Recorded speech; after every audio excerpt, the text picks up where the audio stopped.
A'udzu billahi minasyaitonir rajim. Bismillahirrahmanirrahim. Assalamualaikum warahmatullahi wabarakatuh.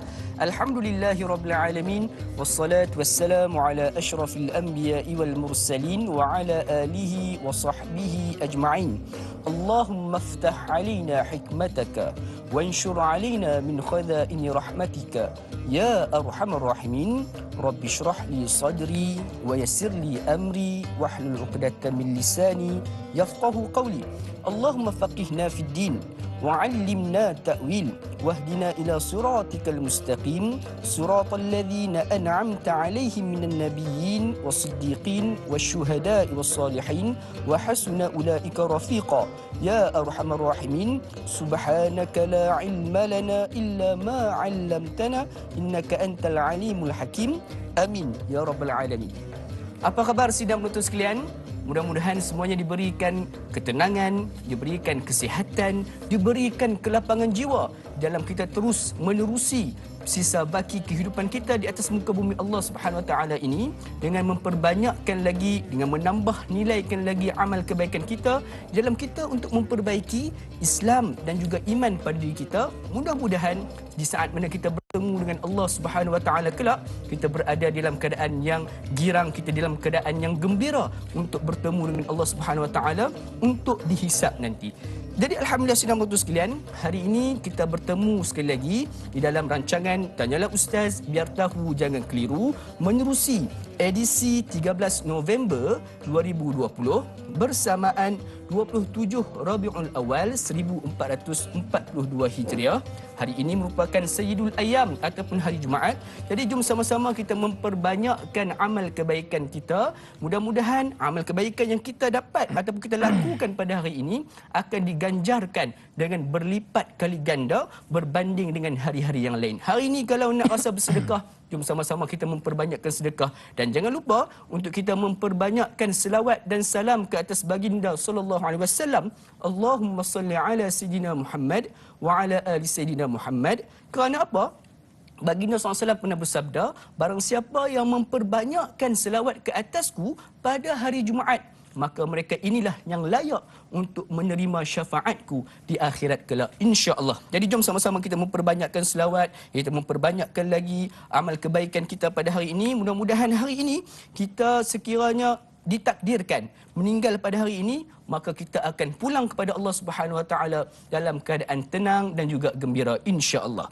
Jadi sidang penonton sekalian, seperti biasa, sebelum mana kita nak meneruskan untuk mengenali dengan lebih lanjut tentang tajuk kita pada hari ini, jom sama-sama kita saksikan terlebih dahulu statistik yang telah pun dikeluarkan oleh Kementerian Kesihatan Malaysia berkaitan dengan situasi semasa COVID-19 di Malaysia. Sekarang kita melihat sehingga jam 12.30 hari semalam terdapatnya 919 kes baharu dan 916 daripadanya merupakan kes penularan tempatan.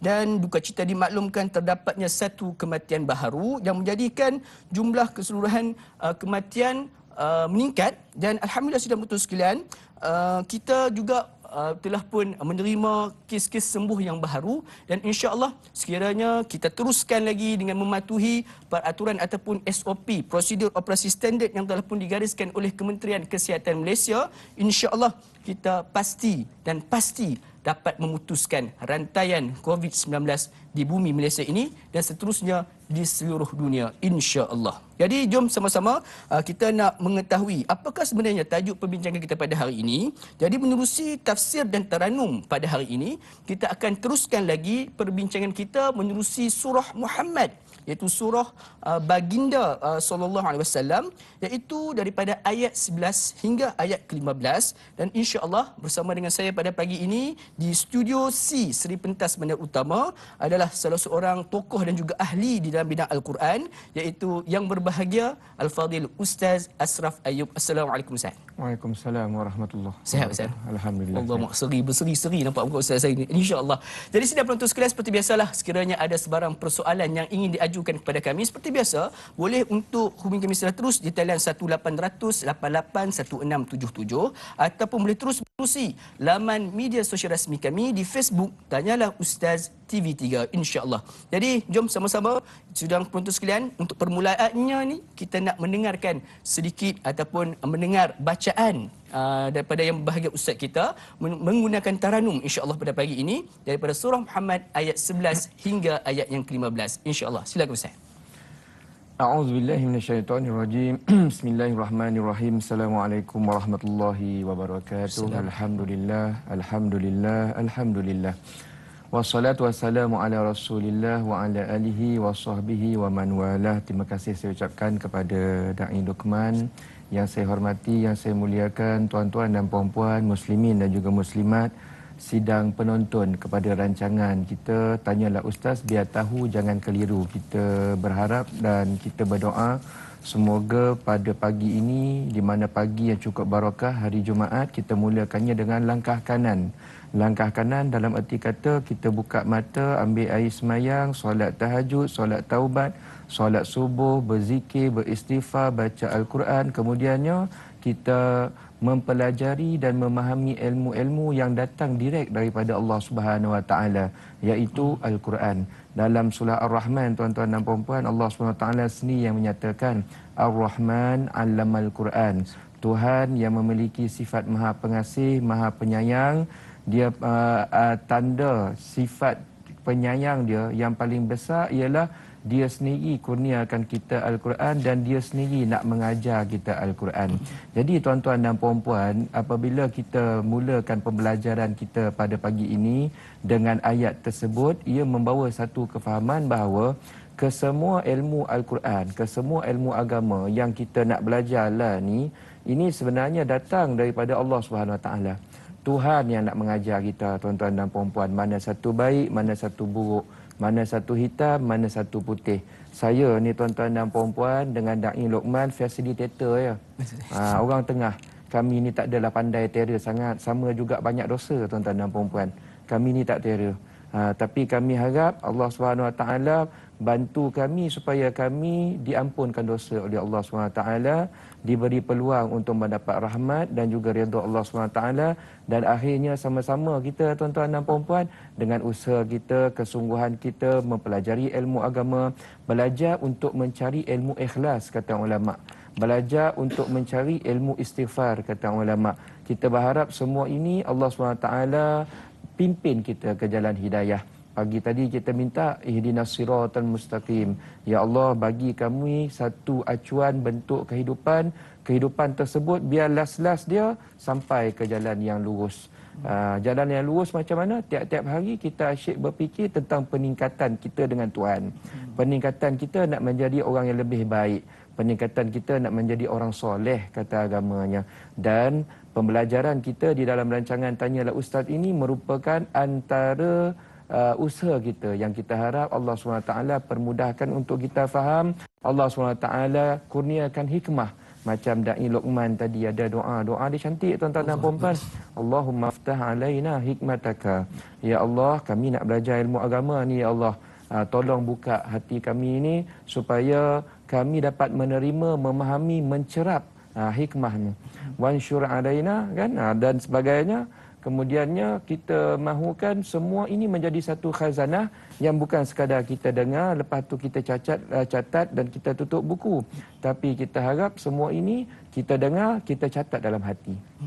Kita catat dalam hati supaya ia bertukar dalam bentuk pemikiran, tindakan, semuanya selari dengan apa yang Allah SWT inginkan insya-Allah. Itulah mukadimah kita tuan-tuan dan puan-puan pagi ini. Dan kita beruntung kerana kita pada pagi ini rancangan Tanyalah Ustaz, dalam rancangan kita segmen tafsir, iaitu kita nak belajar sendiri direct daripada Al-Quran. Bagi saya tuan-tuan dan puan-puan, bila kita sebut belajar ilmu Al-Quran ni, ilmu pembelajaran kita pagi ini kalau nak sebut dari sudut nilai, dia jauh lebih tinggi daripada mana-mana ilmu yang universiti kat dunia ni tawarkan. Kenapa saya kata begitu? Sebab saya nak tuan-tuan dan puan-puan kita letak dalam mindset kita, pertama kita nampak benda ni tinggi. Sebagaimana kadang-kadang kalau anak-anak kita dapat belajar luar negeri, universiti yang Ivy League dan sebagainya, kita punya rasa hebat, rasa gah tu, terror sangat kita rasa kan. Tapi kenapa bila belajar ilmu agama tak dapat perasaan tersebut? Sepatutnya bila belajar ilmu agama, ini ilmu datang dari langit, tuan-tuan dan puan. Ilmu yang ni masih lagi dekat bumi. Bila kita sebut ilmu bumi ni, dia ada salah, dia ada betul. Tu cerita dia. Ada kebarangkalian salah tu ada lagi, tuan-tuan dan puan. Siapa belajar universiti tahu, bila kita sebut teori itu belum tentu betul, tuan-tuan dan puan. That's why always teori akan dicabar, ada teori baru. Tapi bila belajar ilmu agama, bila belajar ilmu Al-Quran, dia datang, silibus datang dari langit, tuan-tuan dan puan. Dari langit, Allah SWT kata dah confirm dah, ini langsung tak ada salah. Satu pun tak ada salah, tuan-tuan dan puan. Satu pun tak ada salah. Mana Ustaz tahu? Allah SWT awal-awal dalam awal silibus Al-Quran, Tuhan dah declare, Zalikal kitab la raiba fih hudal lil muttaqin. Ni buku ni kamu nak belajar kejap lagi ni, seolah-olah cakap macam itulah bahasa kita. Ya, ni buku silibus kehidupan yang kamu nak belajar kejap lagi, University of Life. Kami ajar direct kepada kamu. Tahu tak weight, berat, nilai apa yang kamu belajar ni? First, la raiba fih. Tak ada keraguan. Kita selalu kata tak ada keraguan, tak ada keraguan, tak ada keraguan. Tak ragu apa tu? Maknanya semua betul. Semua betul, tuan-tuan dan puan. Itu first. Second, kalau Allah SWT bagi tips, semua proven result. Tu cerita dia. Ikutlah buta-buta kalau bahasa kita. Ya. Ikutlah walaupun tak berapa faham sangat ke apa ke, ikut. Dia mesti confirm bagus lah dia punya result dia. Itu cara keyakinan kita, tuan-tuan dan puan-puan. Benda paling bagus, benda paling tinggi nilai, perkara yang paling kita dambakan. Itulah dia Al-Quran. Cuma Allah SWT bagi tahu awal. Ya, nak tengok Al-Quran sampai ke tahap tu bukan semua orang Islam dapat. Allah SWT dah tahu dah, tuan-tuan dan puan, sebab orang Islam pun ada ragu dengan Al-Quran. Ya, orang Islam pun ada ragu dengan Al-Quran. Ya, that's why Allah SWT kata, orang yang nampak Al-Quran ni nilai dia sangat-sangat tinggi, hanyalah orang yang bertakwa sahaja. Hudal lil muttaqin. Dia tak kata hudal lil muslimin. Dia kata hudal lil muttaqin. Tuan-tuan dan puan-puan, hari ni kita sebenarnya nak tambah takwa. Nak tambah kesedaran. Apa yang saya belajar dalam rancangan Tanya Lo Ustaz ni bukan lekeh-lekeh. Taklah tuan-tuan dan puan-puan. Ini bukan cerita kita nak tengok kejap, lepas tu kita nak pergi kejap sana, pergi sini. Tak, tuan-tuan dan puan-puan. Ini cerita we must put our 100% effort. Baru kita nampak dekat situ nilai. We are talking about values, tuan-tuan dan puan-puan, pagi ni. Di mana values Al-Quran yang kita letak dalam kehidupan kita. Orang yang bertakwa, saya harap, saya doa, tuan-tuan dan puan-puan, kita semua dapat intipati takwa tersebut. Kita akan duduk daripada awal sampai habis, insya-Allah. Kenapa? Saya dah kata tadi dah.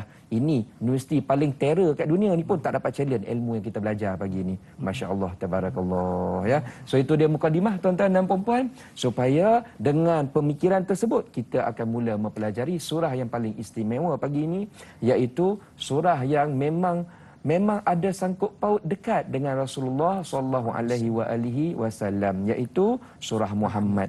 Alhamdulillah, ustaz-ustaz sebelum kita ni telah pun syarahkan surah ini. Kita dah syarah dah. Hari ini saya tak start ayat pertama. Hari ini kita start ayat 11 sampai ayat 15. Hari ini. Besok kita sambung lagi ayat 16 sampai ayat 20. Itu besok, tuan-tuan dan puan-puan, ya. Surahnya surah Muhammad. Saya yakin tuan-tuan dan puan-puan dah ada sedikit sebanyak latar belakang surah Muhammad, ya. Kalaulah bagi anda yang mungkin first time lah ustaz, minggu lepas saya tak perasan pula ada terlepas, never mind. Pagi ni kita cerita surah Muhammad. Saya cerita dia punya latar belakang dahulu. Ia merupakan surah yang ke-47 Al-Quran ni, tuan-tuan dan puan-puan. Allah SWT bagi 114 silibus untuk kita belajar. Banyak silibus dia, ya, 114. Tapi tak adalah semua panjang-panjang. Yang panjang depan-depan, ya, Baqarah, Nisa, Ali Imran. Yang ni dah mula pendek-pendek, 3-4 lai, ya, cerita dia, ya. Baik. Surah Muhammad nombor 47. Silibus nombor 47. Dekat mana ustaz? Kalau saya buka Quran pagi ni, muka surat 507. 507. Saya cadangkan tuan-tuan dan puan-puan buka Al-Quran. Ini kalau kita belajar masuk universiti macam tu lah, kena bersungguh, tuan-tuan dan puan. Nak tunjuk kesungguhan bukan dengan Ustaz Asraf. Ustaz Asraf tak nampak apa-apa. Saya nampak kamera, ya, tuan-tuan dan puan, pagi ni. Nak tunjuk kesungguhan tu dengan Allah. Tu cerita dia. Tuhan tengok kita, ya. Juz 26, tuan-tuan dan puan, ada 38 ayat, ya. Satu lagi, tuan-tuan dan puan, saya rasa ustaz sebelum ni, mungkin Ustaz Luqman kalau tak salah saya, ya. Ada terangkan tentang kalimah Muhammad dalam Al-Quran. Dia ada 4. Dia 4+1. Sebut nama Muhammad tu 4. Satu lagi Ahmad. Dan salah satu daripada kalimah Muhammad ada dalam surah yang kita sedang baca lah ni. Tapi dalam ayat nombor 2. Saya rasa dah bahas dah yang tu ya, dah bahas dah. So pagi ni kita akan mulakan, tuan-tuan dan puan-puan, saya harap kita semua bersedia. Cara kita mulakan pembelajaran, tuan-tuan dan puan-puan, pertamanya kita nak baca kalimah harap dia lah. Kita nak ambil barakah. Dalam masa yang sama, kita nak baca dengan taranum sikit lah. Cuma pagi ni, tuan-tuan dan puan-puan, saya bercerita tentang taranum ni, saya nak ambil satu pendekatan yang sedikit berbeza daripada pendekatan yang selalu dinyatakan oleh para ustaz dan ustazah kita tentang taranum. Sebut tentang taranum ni, saya rasa mungkin dalam rancangan sebelum ni ada ustaz kita, Ustaz Lokman tu power dalam taranum. Bagus ya. Siapa yang kenal dia tahu suara bagus tu tuan-tuan dan puan. Tu Johan tu ya, kawan saya tu. So beliau ada cerita tentang taranum dia ada 7, dia ada 8 jenis, ada bayati, nahwan, sobah, sikah, jiharkah dan sebagainya lah. Itu tuan-tuan dan puan-puan, dia jenis taranum yang tarik-tarik tu. Jenis taranum yang tarik-tarik. Ada anak murid saya, dia kata, "Ustaz, kalau kita baca yang tiap-tiap hari, yang biasa. Yang biasa, yang baca ngaji lepas subuh. Kita nak pakai lagu apa, Ustaz? Ya. Takkan lagu menata ya, tidur kan. Betul tak tuan-tuan? Ya. Jadi nak pakai lagu apa? Saya kata pakailah lagu, kita lagukan sedikit sebanyak yang kita biasa, di mana yang kita biasa tu selalunya kita ambil daripada pendengaran kita dengar daripada tok-tok syekh kita, daripada imam-imam Masjidil Haram. Di mana imam-imam Masjidil Haram, kita nampak mereka baca lagu kan, tapi laju sikit, betul tak? Sebenarnya mereka asal lagu yang mereka baca tu daripada taranum yang kita sebut tu. Tapi dia ambil, dia dah buat shortcut version. Dia tak adalah nak tarik-tarik tuan-tuan dan puan-puan kan. Kan imam. Kan imam jadi musyawarah pula kan. Jadi saya nak bagi tahu, bila anda baca Quran sendiri, sebenarnya lagu tu dah okey dah. Lagu tu dah okey. Macam mana lagu okey tu Ustaz? Ni saya nak tunjuk. Taranum jenis lemen. Boleh tuan-tuan dan puan? Yang anda baca biasa tu pun okey lah tu. Okey, jom kita baca ya. InsyaAllah. Minta izin tuan-tuan dan puan minum air sikit. Silakan. أعوذ بالله من الشيطان الرجيم ذلك بأن الله مولى الذين آمنوا وأن الكافرين لا مولى لهم إن الله يدخل الذين آمنوا وعملوا الصالحات جنات تجري من تحتها الأنهار والذين كفروا يتمتعون ويأكلون كما تأكل الأنعام والنار مثوى لهم وكأي من قرية هي أشد قوة من قريتك التي أخرجتك أهلكناهم فلا ناصر لهم أفمن كان على بينة من ربه كمن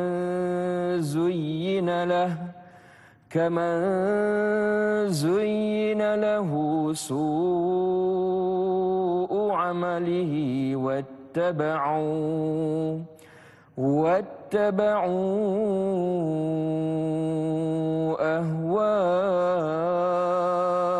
أهواءهم مثل الجنة التي وعد المتقون فيها أنهار من ماء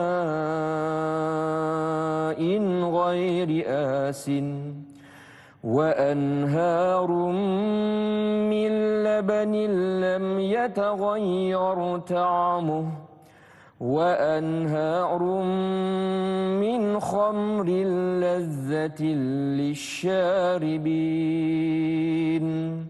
وأنهار من عسل مصفى ولهم فيها من كل الثمرات ومغفرة من ربهم كمن هو خالد في النار وسقوا ماء حميما فقطع أمعاءهم صدق الله العلي العظيم. Sadaqallahul Azim. Jadi itulah bacaan permulaan daripada yang berbahagia ustaz kita daripada surah Muhammad ayat 11 hingga 15. Kalau nak tahu apakah rahsia di sebalik ayat-ayat tersebut, jangan ke mana-mana, teruskan bersama dengan kami dalam rancangan Tanyalah Ustaz, biar tahu jangan keliru, sebentar sahaja lagi insya-Allah.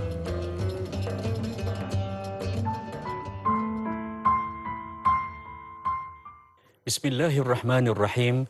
Allahumma inni a'udzubika minal barasi wal jununi wal judhami wa min sayyi'il asqami. Ya Allah, sesungguhnya kami berlindung denganmu daripada penyakit gila, kusta, sopak dan sebarang jenis penyakit yang menggerunkan. Amin ya rabbal alamin.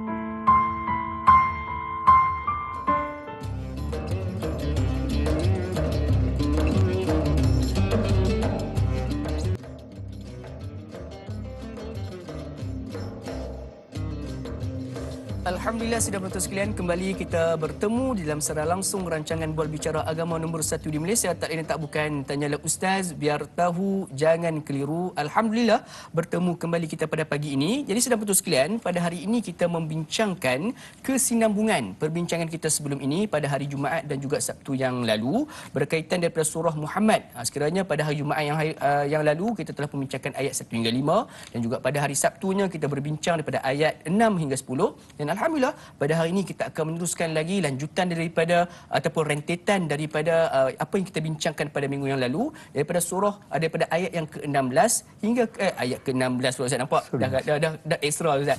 Daripada ayat yang ke-11 hingga ke-15 dan insya-Allah pada esok kita akan teruskan lagi dengan bacaan daripada ayat yang ke-16 dan hingga ayat yang ke-20. Jadi pastikan jangan ke mana-mana, teruskan menonton rancangan Tanyalah Ustaz setiap hari agar kita tidak terlepas ilmu-ilmu yang baru dan juga bernilai. Seperti mana yang katakan oleh Ustaz Asraf berkaitan dengan ilmu Al-Quran ini adalah ilmu daripada langit, iaitu tidak ada tandingannya berbanding dengan ilmu yang kita pelajari di dunia ataupun ilmu yang berada di bumi ini, insya-Allah. Jadi sudah betul sekalian, sekali lagi saya wawarkan sekiranya ada sebarang persoalan yang ingin diajukan kepada kami, seperti biasa boleh untuk hubungi kami secara terus di talian 1800 88 1677 ataupun boleh menerusi Facebook kami di Tanyalah Ustaz TV3, insya-Allah. Jadi kita teruskan lagi. Ustaz, kita sudah mendengar tadi bacaan daripada Ustaz. Jadi Ustaz, kita teruskan lagi nak mendengarkan apakah di antara intipati ataupun maksud yang terkandung daripada ayat ke-11 hingga ke ayat yang ke-15 daripada surah Muhammad Ustaz. Tafadhal masykurah. Baik, terima kasih banyak kepada Da'i Luqman. Kita teruskan lagi tuan-tuan dan puan-puan perbincangan kita. Sekarang ni kita start ayat yang ke-11. Kalau anda semua sedang ada Quran depan anda, ayat 11 tu ayat paling bawah sekali dekat muka surat bawah ya. Zalika bi anna Allaha maulal ladzina amanu wa annal kafirina la maula lahum. Ya, apa maksudnya? Balasan yang demikian, kenapa Allah bagi balasan yang bagus kepada orang mukmin? Sebabnya Tuhan kata, Tuhan declare dekat sini, dialah maula kita, tuan-tuan dan puan-puan. Maula ni maksudnya wali. Kita kenal wali masa nak kahwin tu kan, betul tak tuan-puan? Wali ni maksudnya orang yang menjaga. Orang yang menjalankan tanggungjawab amanah kepada orang yang sedang dijaga. Macam kita ni wali kepada anak kita lah sebagai contoh. Tapi bila Allah SWT kata kat sini, dialah maula, dialah yang penjaga, dialah pelindung, tuan-tuan dan puan-puan. Dialah pelindung, penjaga, protektor kepada siapa? Kepada orang-orang yang beriman. Wa annal kafirina la maula lahum, dan adapun untuk orang-orang yang kufur, orang-orang yang menolak Allah Subhanahu Wa Taala, orang-orang yang degil, yang tak nak terima, yang tak nak iktiraf agama Islam ini, kata Allah Subhanahu Wa Taala, tak ada siapa pun yang dapat memberikan perlindungan kepada mereka, ya. So apa ayat ni cerita sebenarnya? Ayat ni sebenarnya memberikan satu kefahaman kepada kita, tuan-tuan dan puan-puan. Allah Subhanahu Wa Taala ini akan tolong orang mukmin. Allah Subhanahu Wa Taala tolong anda, tuan-tuan dan puan-puan. Sekarang hidup kita, kalau kita rasa hidup kita dalam keadaan masalah, perit, susah, ya, dada kita sesak, kita tiap-tiap hari sedih, menangis dan sebagainya, kata Allah SWT, jangan risau. Ya, kamu ada backup yang kuat. Kamu ada backup yang bagus. Siapa dia? Allah SWT. Nanti Allah SWT akan tunjukkan jalan keluar kepada kita semua, kepada masalah-masalah kita. Adapun orang-orang yang tidak mengiktiraf Allah Subhanahu Wa Taala, ya, yang rasa agama ni tak penting bagi mereka, ya. Agama ni last choice. Tunggu nak meninggal baru nak belajar. Ya. Tunggu nak meninggal, dah tua-tua, dah hujung dunia, dah hujung usia baru nak belajar. Tu saya kata low priority dah tu, ya. Untuk orang-orang yang rasa agama ni tak penting, kata Allah SWT, mereka ini Allah SWT tak nak lindung. Makna lindung tu Allah SWT tak nak bagi hidayah kepada mereka. Tu perkataan dia. Dia bukan lindung daripada kemalangan dan sebagainya, ya. Lindung kemalangan tu Allah SWT atas sifat rahmannya, semua manusia dia lindung. Ya. Tapi sekarang kita nak bagi tahu Allah bagi perlindungannya, apa maksudnya? Allah protect iman kita, tuan-tuan dan puan-puan. Allah protect iman kita supaya kita tiap-tiap hari asyik berfikir, saya nak dahulukan Allah SWT daripada mendahulukan nafsu. Sebab Tuhan ni lawan dia, tuan-tuan dan puan-puan, nafsu dan syaitan saja. Jadi orang-orang yang tidak mengiktiraf Allah Subhanahu Wa Taala ini, mereka tiap-tiap hari akan mengikut apa, Ustaz? Mereka hidup mengikut nafsu. Poin kita sebenarnya daripada ayat 11 sampai ayat 15 pagi ni, tuan-tuan dan puan-puan, cerita tentang dua kontradiksi ini. Ada orang kat dunia, dia ambil keputusan yang tepat, iaitu mereka nak ikut betul-betul jalan agama yang Allah Subhanahu Wa Taala tunjuk ikut Quran dan Sunnah. Ada orang, mereka ambil keputusan juga. Mereka ambil keputusan, mereka anggap agama ni tak penting. Mereka anggap agama ni dia tak moden lah. Tu cerita dia. Dia tak kena dengan zaman lah. Tak kena dengan zaman lah, kan? Tak berapa bagus, ya. Dia kata begitu, kan? Nampak macam jumut dia cakap macam tu, kan? Ada orang pemikiran dia begitu, tuan-tuan dan puan. Ni we are talking about mindset sekarang ni, tuan-tuan dan puan. Mindset, ya. Kalau anak sekolah agama dia rasa tak boleh budak ni nanti susah hidup. Tu cerita dia, tuan-tuan dan puan, ya. Dia tak tahu rezeki Allah bagi. Tu nak bagi tahu, ya. Bukan kita yang bagi, bukan sijil yang bagi. Itu asas kepercayaan, tuan-tuan dan puan. Tak percaya, cuba tengok sekarang anak-anak kita semua main banyak sijil. Mana susah nak bekerja sekarang. Melabak sangat sijil. Tu nak bagi tahu, sijil sebenarnya bukan penjamin, tuan-tuan dan puan, ya. Jaminan ialah Allah SWT. Maula kita Allah Subhanahu Wa Taala. Kalau dia nak bagi rezeki, cacing yang punya payah nak mencari makan dalam tanah tu pun boleh gemuk. Betul tak? Boleh gemuk. Kalau dia tak nak bagi rezeki, tuan-tuan dan puan-puan, parah kita. Tu cerita dia, ya. So baik. Kita nak tengok, kita nak sambung lagi, tuan-tuan dan puan-puan. Bila saya sebut tadi bahawa bila Allah Subhanahu Wa Taala yang protect kita, protection yang paling besar ialah Allah Subhanahu Wa Taala bantu protect iman kita. Sebab benda ni yang paling penting. Dalam hidup kita ni, tuan-tuan dan puan-puan, iman kita, kepercayaan kita terhadap Al-Quran, terhadap Rasul, prioriti kita, keyakinan kita kepada agama, ini perkara paling-paling utama. Dan Alhamdulillah, hari ini kita nak angkat tangan hari Jumaat pagi ini, kita ucap syukur. Dalam keadaan kita sibuk nak bekerja ke whatever yang kita nak buat hari ini, Allah SWT bantu kita protect iman. Macam mana? Dia gerakkan hati. Lepas mengaji pagi tadi, dalam keadaan sibuk kita menguruskan rumah tangga pagi ni, sibuk menguruskan apa-apa pun lah, tuan-tuan dan perempuan pagi ni, nak kerja ke, kalau nak hantar anak pergi sekolah, sekarang sekolah dah tutup pasal kan. So anak-anak pun ajak kojot tuan-tuan dan perempuan, jom tengok TV kata tu kan. Tengok TV, tengok rancangan Tanyalah Ustaz, bukan tengok kartun. Tengok Tanyalah Ustaz, kita mau pergi kuliah, tu khabar, ya. So kita tengok kuliah ni, tuan-tuan dan perempuan, dongar belajar agama ni, kata ulama, ini sebenarnya Allah SWT dorongkan hati kita nak suka cari hidayah. Ni tuan-tuan dan puan, bono mahal saya nak kebahan begini. Benda perkara yang mahal, ya. Perkara yang sangat mahal. Dan kita harap mudah-mudahan dengan semua ni Allah bantu tiap-tiap hari ni, tuan-tuan dan puan. Kita kena doa. Ya. Kita kena doa Allah SWT bagi kita Awal, tengah, hujung semuanya husnul khatimah. Kenapa kena doa tuan-tuan dan puan? Sebab ni begini nak bagi tahu. Ni ulama cakap, saya ni facilitator tuan-tuan dan puan. Saya nak sampaikan apa yang ulama sampaikan. Ulama kata kita ni tuan-tuan dan puan, kalau lah ni lah sekarang kita ni elok, rajin semayang, rajin zikir, rajin mengaji, solat sunat bagai. Walaupun sekarang kita rajin, tahun depan tak tentu lagi ya tuan-tuan dan puan. Tahun depan tak tentu lagi. Hari ni mungkin kita dapat Qiyamul Lail. Alhamdulillah, ini satu nikmat cukup besar. Besok belum tentu, tuan-tuan dan puan. Lagi 30 minit sebelum kita meninggal, kita yakin ke kita waktu tu kita buat baik? Silap-silap kita sedang buat lagu, tuan-tuan dan puan. Allah tarik nyawa kita. That's why kita nak bagi tahu, tuan-tuan dan puan, kita amat memerlukan Maula. Amat memerlukan Tuhan bantu kita, biar daripada awal sampai ke hujung kita habis dalam keadaan baik. Kata ulama tuan-tuan dan puan, waktu nak meninggal dapat mengucapkan la ilaha illallah, masya-Allah tabarakallah. Itu nikmat paling besar, bukan senang nak dapat. Dan kita berharap Allah SWT bagi izin dapat nikmat tersebut dengan usaha yang kita buat sekarang. Dia tak dapat dah tuan-tuan dan puan. Kita sekarang duduk relax-relax, laro-laro, berpoyo-poyo. Last-last tiba-tiba dapat mengucap terror bona tu tuan-tuan dan puan. Terror bona kan. Janganlah macam tu, nampak tak? Seolah kita cakap, oh tak apa ni SPM lagi 2 bulan, kita relax lagi tak buat apa-apa. Tiba-tiba nak admit dapat A. Banyak cakadak kan. Bodoh tak logik. Mana boleh tuan-tuan dan puan. Allah SWT kata, dia nak tengok usaha. Dia nak tengok usaha dulu. Orang yang berusaha baru dia bantu. Dan ini merupakan apa yang kita buat pagi ni tuan-tuan dan puan, antara usaha kita. Itu antara kefahaman ya daripada ayat yang ke-11 wallahu alam. Insya-Allah. Jadi sidang putus sekalian, Allah sebagai wakil ataupun wali kepada orang-orang yang beriman. Jadi insya-Allah itu adalah di antara intipati dalam ayat 11. Jadi Ustaz, sudahkah bersedia untuk menerima soalan-soalan daripada penonton kita?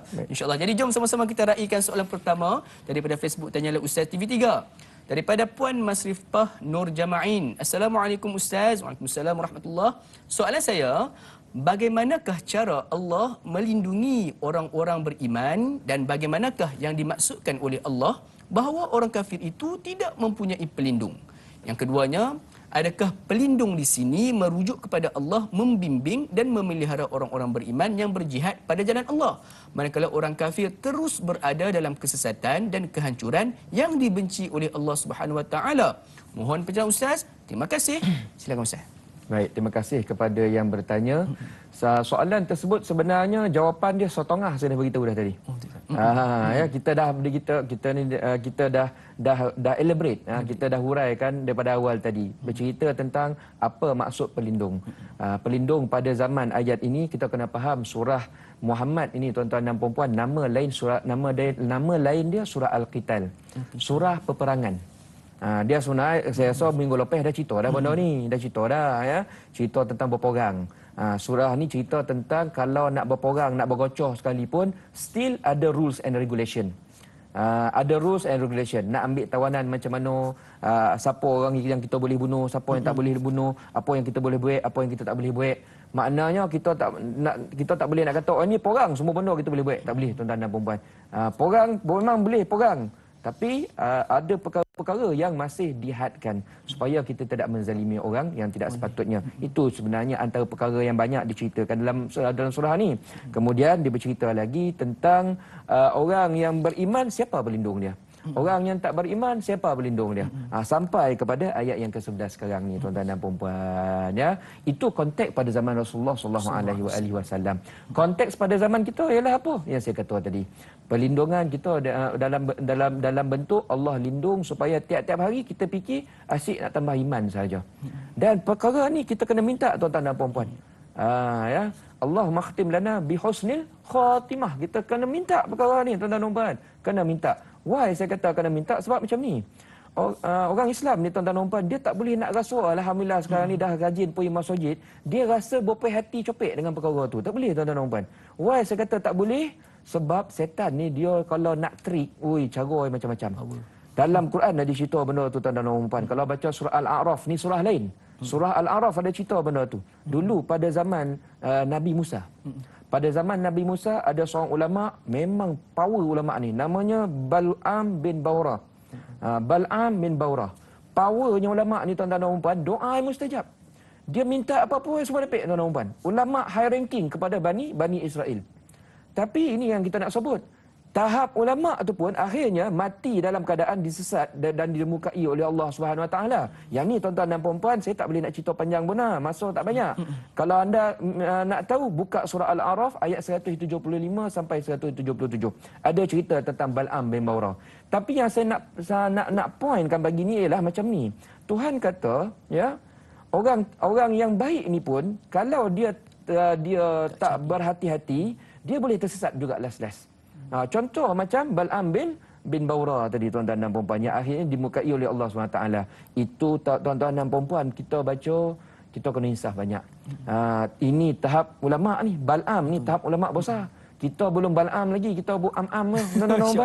Tak ada apa-apa begitu lagi. So kita tak boleh nak kata, alhamdulillah lah, saya ni dah hafal 30 juzuk daripada kecil kan. Saya dah sekolah agama daripada kecil, dah selalu ceramah, dah rasa terror. Tak ada lah, tak ada puan. Dosa melambat lagi ni.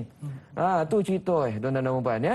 Kita kena sedar diri dan kita minta, kena latih tiap-tiap hari, minta Allah SWT selamat dan protect iman kita. Itu maksud maulal ladzina amanu wallahu a'lam. InsyaAllah. Jadi sidang penonton sekalian, setiap hari kita perlu memperbaiki iman kita seperti mana yang dikongsikan juga yang berkata Ustaz berkaitan dengan Bal'am bin Baurah Ustaz. Daripada sekalian nak tahu dengan lebih lanjut, bolehlah untuk sama-sama kita selak surah Al-A'raf daripada ayat 175 hingga ayat 177. InsyaAllah mudah-mudahan menjawab persoalan pada Puan Masrifah Nur Jema'in kita. Jadi Ustaz, kita nak raikan soalan berikutnya daripada Facebook, daripada saudari Izzara. Hilang pula dah. Sekejap sebentar. Okey. Daripada Puan Johari Hasna.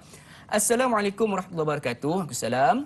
Ustaz, apakah yang bermaksud mereka makan seperti haiwan makan yang terdapat dalam surah Muhammad ayat yang ke-12? Bagaimanakah cara untuk kita lebih berkeyakinan tentang balasan Allah bagi golongan yang lebih percaya kepada benda-benda ghaib? Mohon percaya Ustaz biar tahu, jangan keliru. Terima kasih Ustaz Asraf dan anak dadak Cak Luqman sama-sama. Jadi insya-Allah Ustaz, bagaimana Ustaz dengan ayat daripada ayat yang ke-12 ni Ustaz? Baik, terima kasih banyak kepada Tuan Johari kita. Tuan ke Puan ni, ada dua nama ni, Johari Hasnah. Saya sebut dia lah. Gabung je lah ya. Apapun terima kasih sebab dapat mengikuti dengan baik perbahasan kita. Sekarang ni tuan-tuan dan puan-puan, kita masuk ayat nombor 12 tu. Ayat nombor 12. Innallaha yudkhilul ladzina amanu wa amilus solihat jannatin tajri min tahtiha al-anhar. Kata Allah SWT, ya, orang yang tiap-tiap hari fikir nak tambah iman, nak protect iman ni, depa ni beruntung. Sebab nanti waktu jumpa Allah SWT hari kiamat, di mana hari kiamat tu apa Ustaz? Hari di mana kita hidup secara permanen. Tu cerita kita hidup secara permanen, expiry date dah tak ada, tuan-tuan dan puan-puan ya. Waktu tu Allah SWT nak bagi kita berseronok di satu tempat, nama dia Jannah. Di Jannah itu tuan-tuan dan puan-puan ya, dia ada sungai. Dia ada sungai. Macam mana sungai tu, berapa lebar tu sungai tu Ustaz? Boleh terjun tiruk tak? Kau jap boleh lah tuan-tuan dan puan-puan, saya cerita. Tiba-tiba tokak dahwi pula. Kita berhenti kau jap lah ya. InsyaAllah. Jadi sebab sekalian nak tahu apakah di antara bentuk-bentuk orang kata apa ganjaran dan juga nikmat dalam syurga, jangan ke mana-mana, teruskan bersama dengan kami dalam rancangan Tanyalah Ustaz. Biar tahu, jangan keliru. Sebentar saja lagi. InsyaAllah.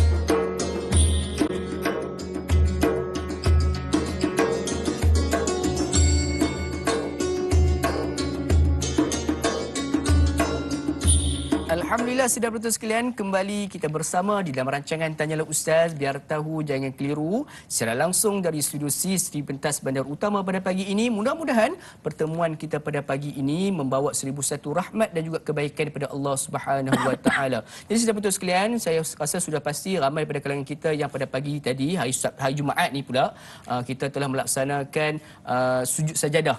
Di mana terdapat satu hadis baginda SAW menyebut, barang siapa yang solat pada hari Jumaat, sujud sajadah, syaitan akan berkata kepada sahabat-sahabat yang lain. Dia kata apa? Celakalah kita ni Sebab apa? Bila mana Adam diminta atau anak cucu Adam diminta untuk bersujud, maka mereka bersujud. Maka mereka mendapat hidayah pada Allah. Sedangkan kita ni, iaitu iblis, mengatakan bahawa kalau waktu mana mereka diperintahkan untuk sujud, mereka tidak bersujud dan telah dilaknat oleh Allah SWT. Jadi kita cukup beruntung kerana kita bila mana mendengar ayat Al-Quran, bila mana kita mendengar di antara tanda-tanda ataupun tanda-tanda sujud tilawah dan sebagainya, kita bersujud, maka itu telah membezakan kita dengan iblis yang dilaknat oleh Allah Subhanahu Wa Taala. Jadi insya-Allah jom sama-sama kita terus menelusuri perbincangan kita pada hari ini berkaitan dengan surah Muhammad ayat 11 hingga ayat yang ke-15 insya-Allah. Jadi sebelum mana kita berhenti berehat sebentar tadi, kita menerima soalan daripada Ibu Johari Hasnah kita berkaitan dengan nikmat-nikmat yang terdapat di dalam syurga menerusi ayat yang ke-12. Mungkin Ustaz nak teruskan lagi dengan perbincangan kita pada pagi ini. Silakan Ustaz. Baik, terima kasih banyak kepada Da'i Luqman. Kita sebenarnya tuan-tuan dan puan-puan, kita nak sambung perbincangan kita based on soalan yang ditanyakan oleh tadi yang ditanya oleh salah seorang daripada penonton kita sebentar tadi, bertanya tentang apakah nikmat-nikmat syurga. Sungai ni sungai apa? Sungai apa yang kita boleh buat kat situ? Kenapa dalam syurga, cerita syurga ya mesti ada sungai? Syurga sungai. Memang betul kalau tuan-tuan dan puan selalu baca Quran, pairing dia macam tu. Jannatin tajri min tahtiha al-anhar. Syurga sungai. Dia tak ada ayat syurga shopping mall, tak ada tuan-tuan dan puan. Ada syurga sungai kan. Kenapa macam tu? Baik, sebelum saya nak cerita benda tu tuan-tuan dan puan, saya tertarik dengan kata-kata Da'i Luqman tadi, di mana pagi hari Jumaat ni kita selalu start sembahyang subuh baca surah Sajadah, lepas tu ada ayat Sajadah. And then kita buat sujud dia tuan-tuan dan puan kan. Siapa sujud waktu tu sepatutnya dia rasa best. Kenapa rasa best? Dia dapat buat satu perkara yang setan tak boleh. Kita dengan setan ni tuan-tuan dan puan, cara kita berinteraksi kena muharabah, berperang dengan dia. Berperang dengan dia. Kita kena sentiasa fikir macam mana nak buat hari ni dia tak payah, dia rasa menyasar. Dia menangis, dia tak payah hati. Macam tu cara tuan-tuan dan puan. Dengan setan tak boleh buat kawan dah tuan-tuan dan puan. Jadi bila anda sujud pagi tadi, alhamdulillah tuan-tuan dan puan, insya-Allah mudah dapat syurga dan insya-Allah lah setan lagi geram lah dengan kita. Lagi geram lah dengan kita. Cuma saya nak bagi tahu surah Sajadah tuan-tuan dan puan. Surah Sajadah ni satu surah yang sangat-sangat luar biasa kandungan dia. Kita mungkin dah selalu baca surah Sajadah kan, tapi mungkin tak ramai ataupun tak ramai di antara kita yang tahu tentang intipati surah Sajadah ni. Dia ada banyak rahsia-rahsia. Antara rahsia lah dia beritahu kita kalau kita buat 3 perkara nanti mudah nanti kita masuk syurga. Waktu masuk syurga nanti Allah SWT akan bagi satu hadiah special prize. Allah bagi satu gift yang sangat-sangat special. Allah SWT bagi tahu dalam surah As-Sajadah. Just nak bagi tahu, saya nak ajak tuan-tuan dan puan-puan, hari Selasa minggu depan saya ada buat FB live di FB saya Ustaz Asraf. Eja Asraf tu kena betul, ASREFF. Pukul 9 malam saya ada buat tadabbur surah As-Sajadah. Jemput tuan-tuan dan puan-puan mana yang free, tengok FB live kita ya, hari Selasa minggu depan surah As-Sajadah di Ustaz Asraf ya. Baik, kita teruskan balik cerita tentang syurga. Syurga memang begitu, selalu dia pairing dengan apa tadi Luqman? Sungai. Dengan sungai. Kenapa? Macam ni tuan-tuan dan puan. Kita kena faham syurga ni dia satu tempat yang Allah SWT cipta bukan untuk kita beribadah sebenarnya.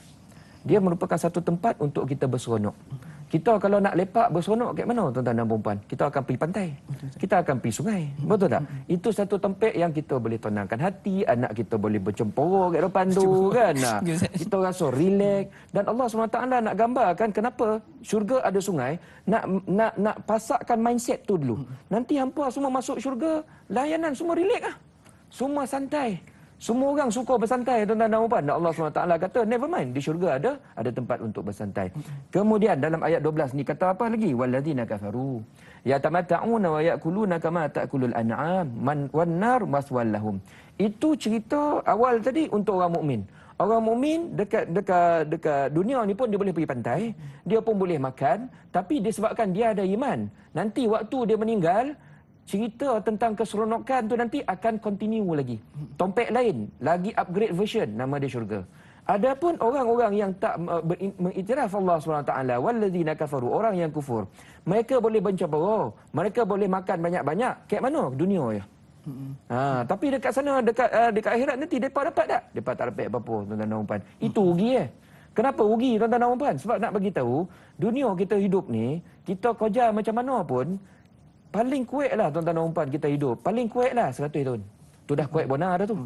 Tu dah makan tiap-tiap hari vitamin, berjoging tiap-tiap hari. Dah semua dah tu tuan-tuan dan puan kan dah. Paling kuat 100 tahun dah. Paling kuat plus minus. Setakat ni saya tak jumpa lagi lah. Atuk kau berapa umur? 340 tahun. Tak pernah lagi. Tak pernah lagi tuan-tuan dan puan saya jumpa setakat ni kan dah. Makna kita ni ada expiry date. Sonok macam mana paling terror pun sampai tahap tu ya. Dan Allah SWT kata, orang beriman ni kami dah nak bagi ni, dah prepare, dah ready dah. Satu tempat yang lagi bagus untuk dia berseronok, nikmat beribu kali ganda, tempat dia nama dia Jannah, ya. Dan di sana kata Allah SWT, berita baik dia, kita tak ada expiry date. Tak salah risau nanti kalau terjun tiruk, nanti lemas ke dalam sungai itu Ustaz. Tak lomeh lah tuan-tuan dan puan. Sebab Allah SWT kata, nanti kami bagi kamu satu badan khas, kau terjun 20 kali pun, kepala terlanggar batu pun tak mati. Dekat mana? Kat syurga tuan-tuan dan puan. Ni saya tak baik lawak tuan-tuan dan puan. Memang begitu keadaannya ya. Di syurga kita tak akan mati. Nak minum air sungai itu puas-puas pun tak ada masalah tuan-tuan dan puan. So ini Allah SWT kata hanya siapa dapat benda ni? Hanya tuan-tuan dan puan sahaja. Saya doa begitu. Iaitu orang-orang yang beriman kepada Allah Subhanahu Wa Taala. That's why daripada awal tadi saya dah beritahu, bila kita menonton rancangan Tanya Lu Ustaz, kita pergi kuliah, kita buat kemulil, mengaji, istighfar dan sebagainya. Ini perkara yang tak sia-sia. Beruntung tuan-tuan dan puan. We are doing right decision. Tu kata Da'i Luqman tadi.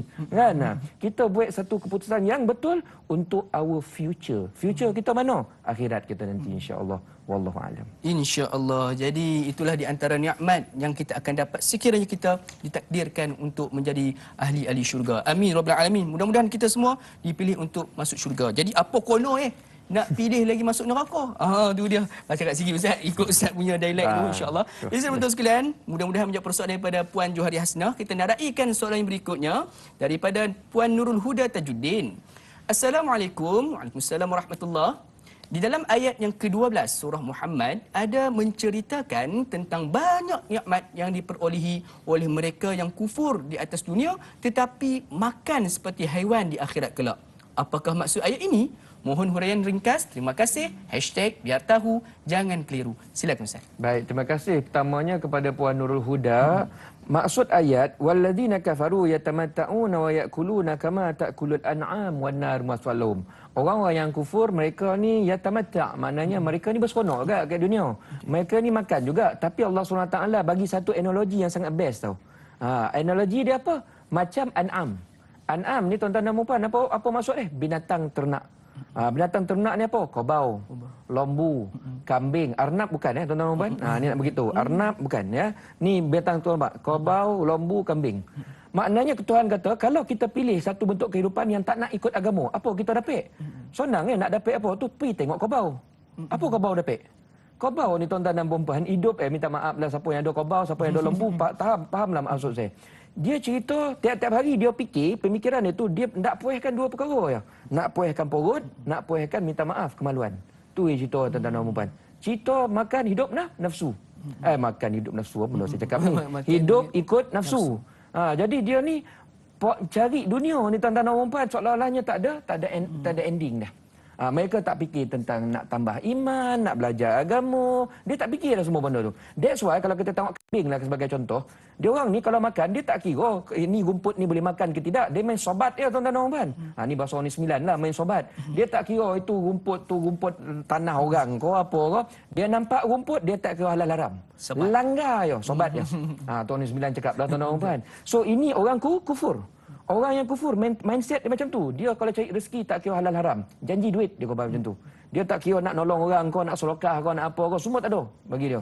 Dia fikir tentang nak layan nafsu. So kata Allah SWT, kehidupan macam ni teruk sebenarnya. Teruk sebab apa? Nanti dia akan sampai kepada last bukan husnul khatimah. Su'ul khatimah. Apa maksud su'ul khatimah? Dia jumpa Tuhan dalam keadaan Tuhan murka. Na'udzubillah min zalik. Wallahu a'lam. Insya-Allah. Jadi hati-hatilah sidang putus sekalian, janganlah kita menjadi orang yang hidup hanya untuk nafsu, kerana ianya akan menyebabkan kita ini tergolong dalam golongan al-an'am ataupun haiwan ternakan ataupun lebih buruk daripada itu. Sebab apa?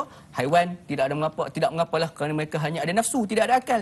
Tetapi kita manusia ada akal, tapi sekiranya masih lagi bertuhankan nafsu, maka amat-amat merugikan bagi kita insya-Allah. Jadi Ustaz, kita nak beralih dengan persoalan yang berikutnya Ustaz. daripada Facebook, daripada saudara Muhammad Faizal bin Ahmad. Assalamualaikum warahmatullahi wabarakatuh. Waalaikumsalam warahmatullahi. Surah ini banyak bercerita tentang nikmat syurga bagi orang yang beriman dan juga azab yang pedih bagi yang mendustakannya.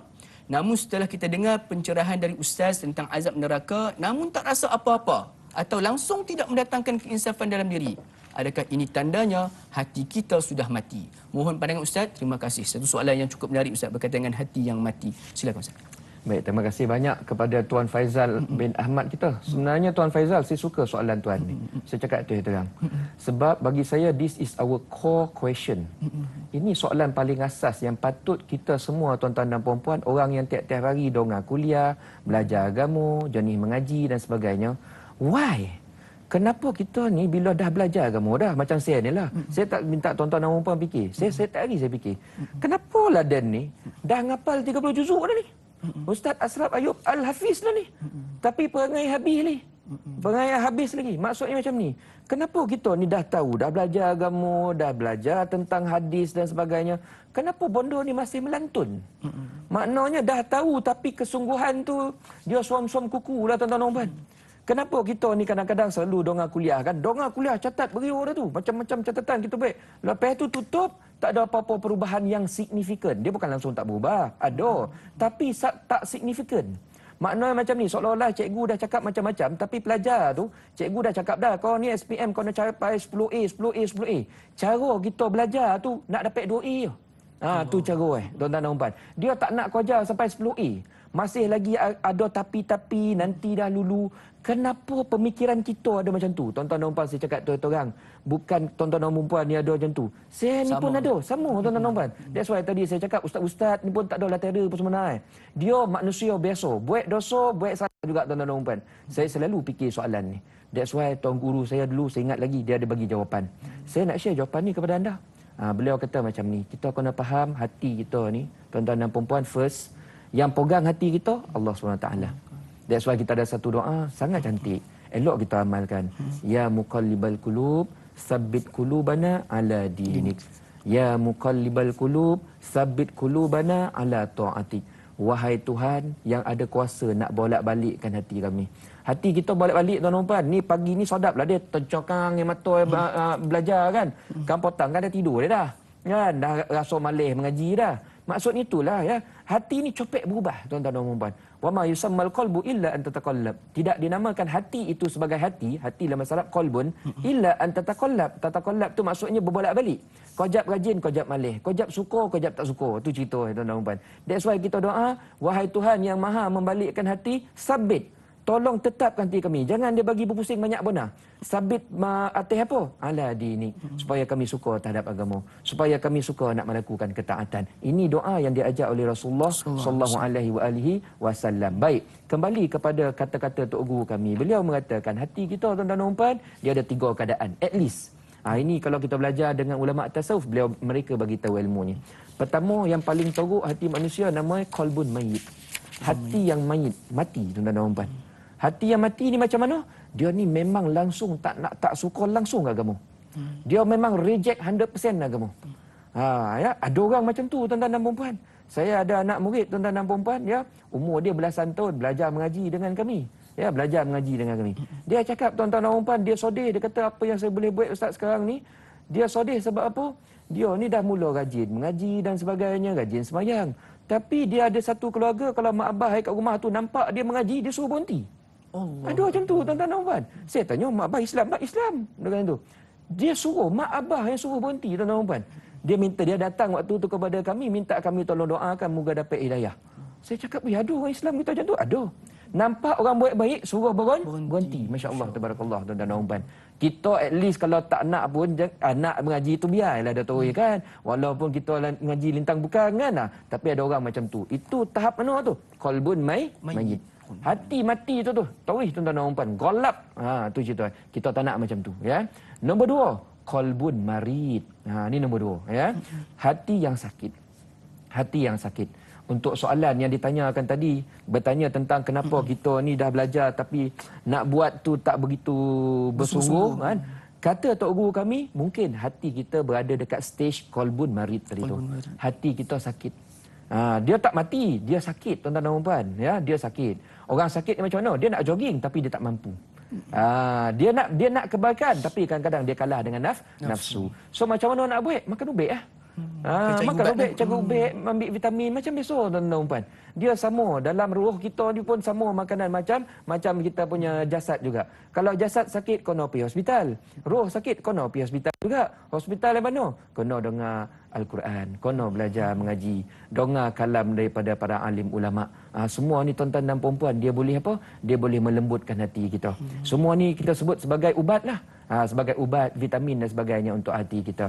Perbanyakkan beristighfar. Mungkin kerana kita ni golap hati sebab banyak nak dosa. So kita banyakkan istighfar sama-sama ya tuan-tuan dan puan-puan. Sama-sama kita. Nombor 3, ini yang paling bagus. Qalbun salim. Hati yang sejahtera.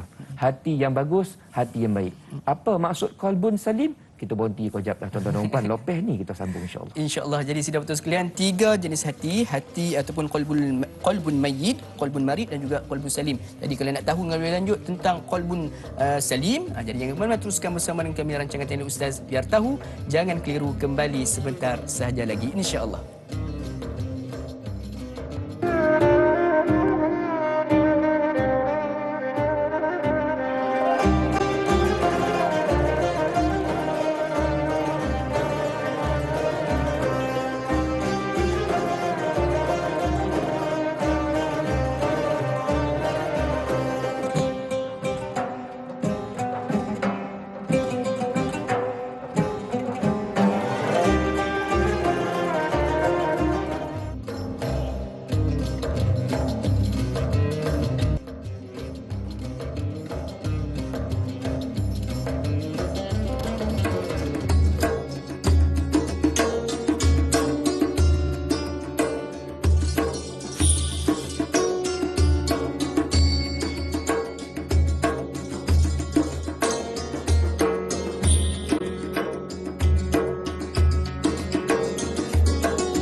Alhamdulillah sudah penonton sekalian, kembali kita bertemu di dalam secara langsung rancangan Tanyalah Ustaz. Biar tahu, jangan keliru, sama-sama kita mentadabbur Al-Quran pada hari ini menerusi surah Muhammad ayat 11 hingga ayat ke-15.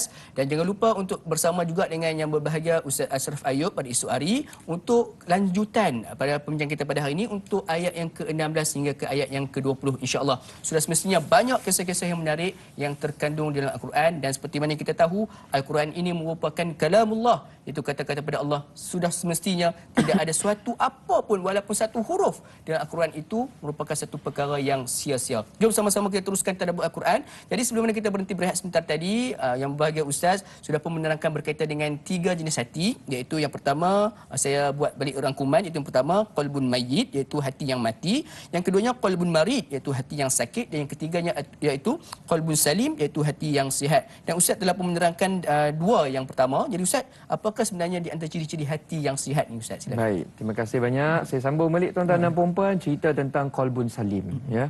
Sebenarnya saya pun tak tahulah sangat huraian dia tuan-tuan dan puan, tak pandai sangat huraian dia, sebab huraian tentang perkara yang melibatkan hati dan sebagainya ni, kalau kita nak tahu lebih mendalam, kita akan merujuk kepada ulama tasawuf. Ulama tasawuf ni mereka yang memang mendedikasikan hidup mereka belajar agama dari sudut dimensi tasawuf. Dimensi tentang bagaimana kita nak menata hati, membina hati dan nak menyucikan hati ya. So saya belajar daripada mereka. So ilmu yang mereka huraikan saya sampaikan ya. So qalbun salim tuan-tuan dan puan-puan maksudnya hati yang sejahtera. Dan kata ulama, sebelum kita meninggal itulah main fokus kita. Nak menata hati supaya sampai ke tahap hati yang salim. Salim ni maksudnya relax, sejahtera, aman, damai. Dia tak simpan dendam dan sebagainya. Dia mudah memaafkan orang ya. Dia rasa geram tu tak ada. Tu dia tuan-tuan dan puan. Dan saya cakap tu orang nak sampai tahap macam tu bukan senang tuan-tuan dan puan. Dia nak uji ya, dia punya litmus test. Pernah dengar kan belajar sains kan dulu ada litmus test. Nak uji kita punya hati ni dah sampai salim ke tidak Ustaz? Senang ya. Nak uji macam ni. Cuba tuan-tuan dan puan-puan sekarang kat rumah ya, cuba ingat muka orang yang paling kita geram dalam hidup itu.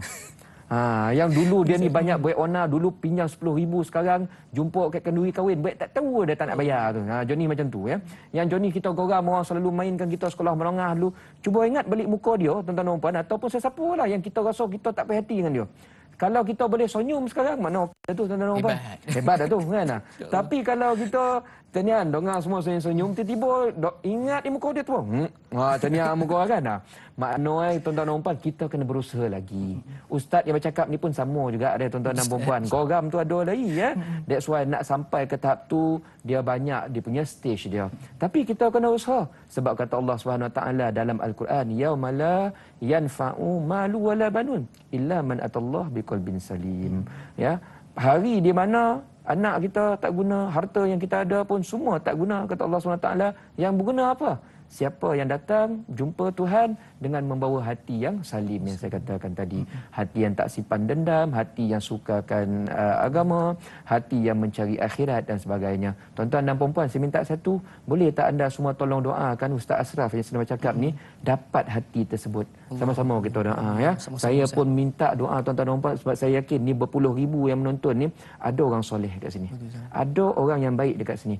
Tolong doakan saya, tolong doakan Daim Luqman, tolong doakan semua kru production. Sama-sama kita tuan-tuan dan puan berdoa semoga Allah Subhanahu Wa Taala kurniakan kita hati yang damai, aman, sejahtera. Allahumma amin ya rabbal alamin. Wallahu a'lam. Insya-Allah. Jadi itulah sama-sama kita doakan dan sama-sama kita berusaha untuk mendapatkan hati yang salim ataupun hati yang tenang, sejahtera insya-Allah. Jadi sidang penonton sekalian, sedikit war-war kita nak war-warkan kepada sidang penonton, sahabat-sahabat serumpun kita yang pada saat ini sedang menyaksikan menerusi live Facebook kita pada pagi ini. Sekiranya ada sebarang persoalan yang ingin diajukan, kami mohon janganlah diajukan menerusi ruangan komen di live Facebook tersebut, tapi keluar sebentar, pergi ke gambar poster saya dengan yang berbahagia Ustaz Ashraf Ayub kita, boleh bertanyakan soalan di ruangan komentar di bawah gambar poster tersebut. Dan sidang penonton sekalian dan juga sahabat-sahabat yang sedang menyaksikan menerusi live Facebook kita, jangan lupa untuk laksanakan tanggungjawab kita di dalam menyebarluaskan ilmu yang kita dapat pada pagi ini dengan menekan butang kongsi.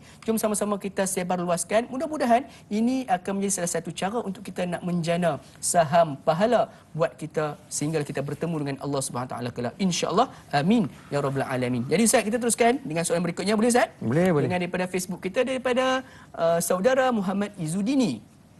Assalamualaikum warahmatullahi wabarakatuh. Waalaikumsalam warahmatullahi.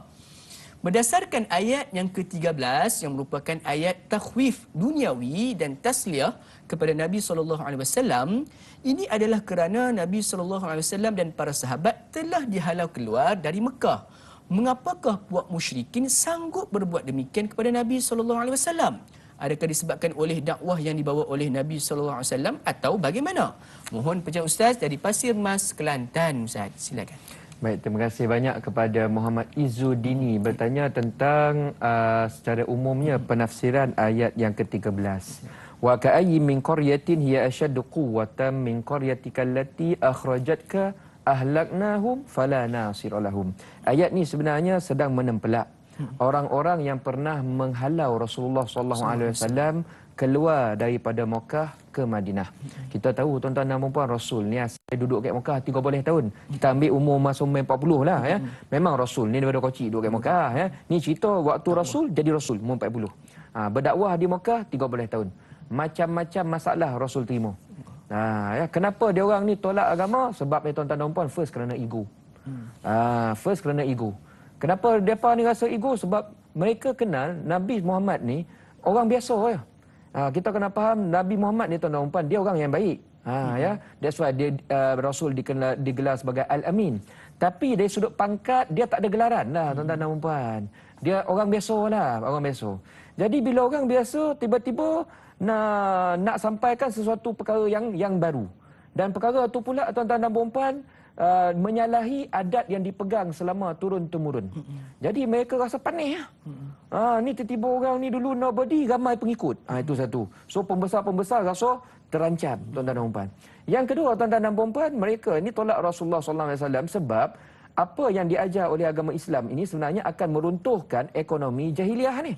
Dia orang ni dulu tuan-tuan dan puan, kontraktor jual balo. Kontraktor kelas A tuan-tuan dan puan ya. So tiba-tiba Rasul cakap balo tak boleh sembah. bungkuilah bisnes diorang. Kan? Nah, that's why ada ramai menolak kerana ekonomi, kerana duit, tuan-tuan dan puan-puan, kerana pangkat, kerana ego, tu satu lagi ya. Mereka tolak Rasulullah sallallahu alaihi wasallam dan dia rasa waktu tu Nabi Muhammad banyak pengikut di awal Islam, kebanyakannya orang-orang yang lemah, hamba, orang yang tak ada duit, orang biasa-biasa yang banyak mengikut. Dia bukan orang yang have-have. Tu bahasa kita lah tuan-tuan dan puan. Ada pun tak ramai, seorang dua. Sayyidina Abu Bakar, Sayyidina Umar, tak ramai tuan-tuan dan puan. So, pada waktu tersebut orang Quraisy ni mereka fikir mereka boleh mengapa-apakan tu ayat kan. Mereka fikir mereka boleh push Rasulullah sallallahu alaihi wasallam and the gang pada waktu tersebut. Dia orang fikir dia orang kuat. Dia orang fikir dia orang kuat. Dia orang ada kedudukan, dia orang ada harta dan dia orang control everything pada waktu tersebut. Mereka fikir mereka boleh bully Rasulullah sallallahu alaihi wasallam dan juga orang Islam. Datang ayat ni. Ayat ni tegur. Wa ka'ayyin min qaryatin hiya ashaddu quwwatan min qaryatika allati akhrajatka ahlaknahum fala nasira lahum. Tu cara bahasa Arab ialah tuan-tuan dan puan. Tuhan kata kau tak tengok ke? Tu cakap bahasa Melayu lah tuan-tuan. Kau tak tengok ke orang kafir Quraisy yang waktu tu nak push Rasulullah tu. Pi tengok kawasan-kawasan sekitar kamu, orang-orang yang terdahulu daripada kamu, orang sebelum kamu tu, dia orang lagi kuat daripada kamu. Dia orang ni pun diutuskan Nabi. Siapa orang tu tuan-tuan dan puan-puan? Allah SWT minta orang kafir Quraisy pergi tengok pada waktu tersebut kaum Ad. Kaum Ad ni tuan-tuan dan puan-puan, mereka merupakan kaum kepada Nabi Hud. Wa ila adin ahum Huda. Hud ni dekat mana? Kat Yaman. Itu yang pertama. Yang kedua, kaum Samud. Kaum Samud. Dekat mana kaum Samud ni? Kaum Samud ni dia kawasan Madinah di atas sikit. Di atas sikit tuan-tuan dan puan ya. Kaum Nabi Soleh. Maknanya kalau kita tengok peta lah tuan-tuan dan puan, ini Mekah. Bawah tu Yaman. Atas tu tuan-tuan dan puan Madinah. Atas sikit tu kawasan yang saya sebut sebagai kaum Nabi Soleh Samud tadi. Bawah ni tuan-tuan dan puan kaum Ad, atas tu kaum Nabi Samud. Peninggalan mereka. Orang kafir Quraisy ni dia orang kalau berdagang, dia orang selalu lalulah. Tempat-tempat ni dia orang selalu lalu. Maknanya Allah SWT kata, kau tak belajar ke? Korang selalu lalu kawasan kaum Ad, kaum Samud tadi tu. Nak tahu kenapa Allah SWT kata dia orang ni tak belajar? Sebab kaum Ad, kaum Samud ni kaum yang hebat. Mereka bina bangunan tinggi-tinggi tu.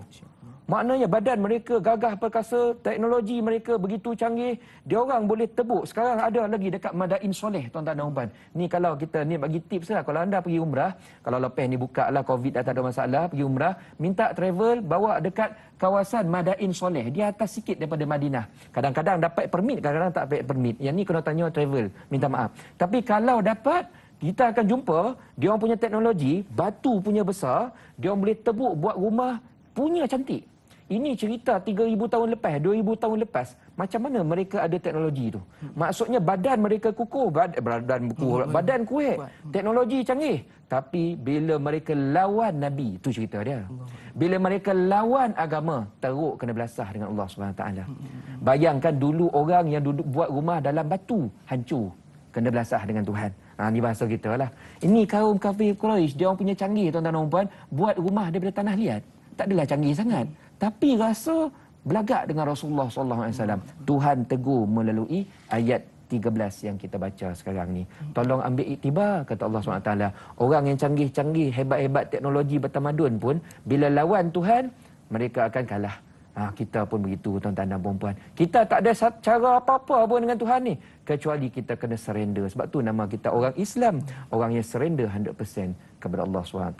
Wallahu alam. InsyaAllah. Jadi mudah-mudahan menjawab persoalan tersebut, di mana kita sama-sama perlu mengambil iktibar daripada bangsa-bangsa ataupun kaum-kaum yang pernah diazab oleh Allah SWT. Jadi Ustaz, kita sebenarnya ada pemanggil di talian pada saat ini. Assalamualaikum. Waalaikumsalam warahmatullahi wabarakatuh. Waalaikumsalam. Ya, Tuan Haji Ismail kita apa khabar? Alhamdulillah, da'i sihat Ustaz. Alhamdulillah sihat seperti biasa. Mudah-mudahan semuanya diberikan keberkatan, diberikan kesihatan. Amin. Ya Rabbal Alamin. Silakan Tuan Haji Ismail untuk soalan pagi ini. Assalamualaikum Ustaz. Waalaikumsalam.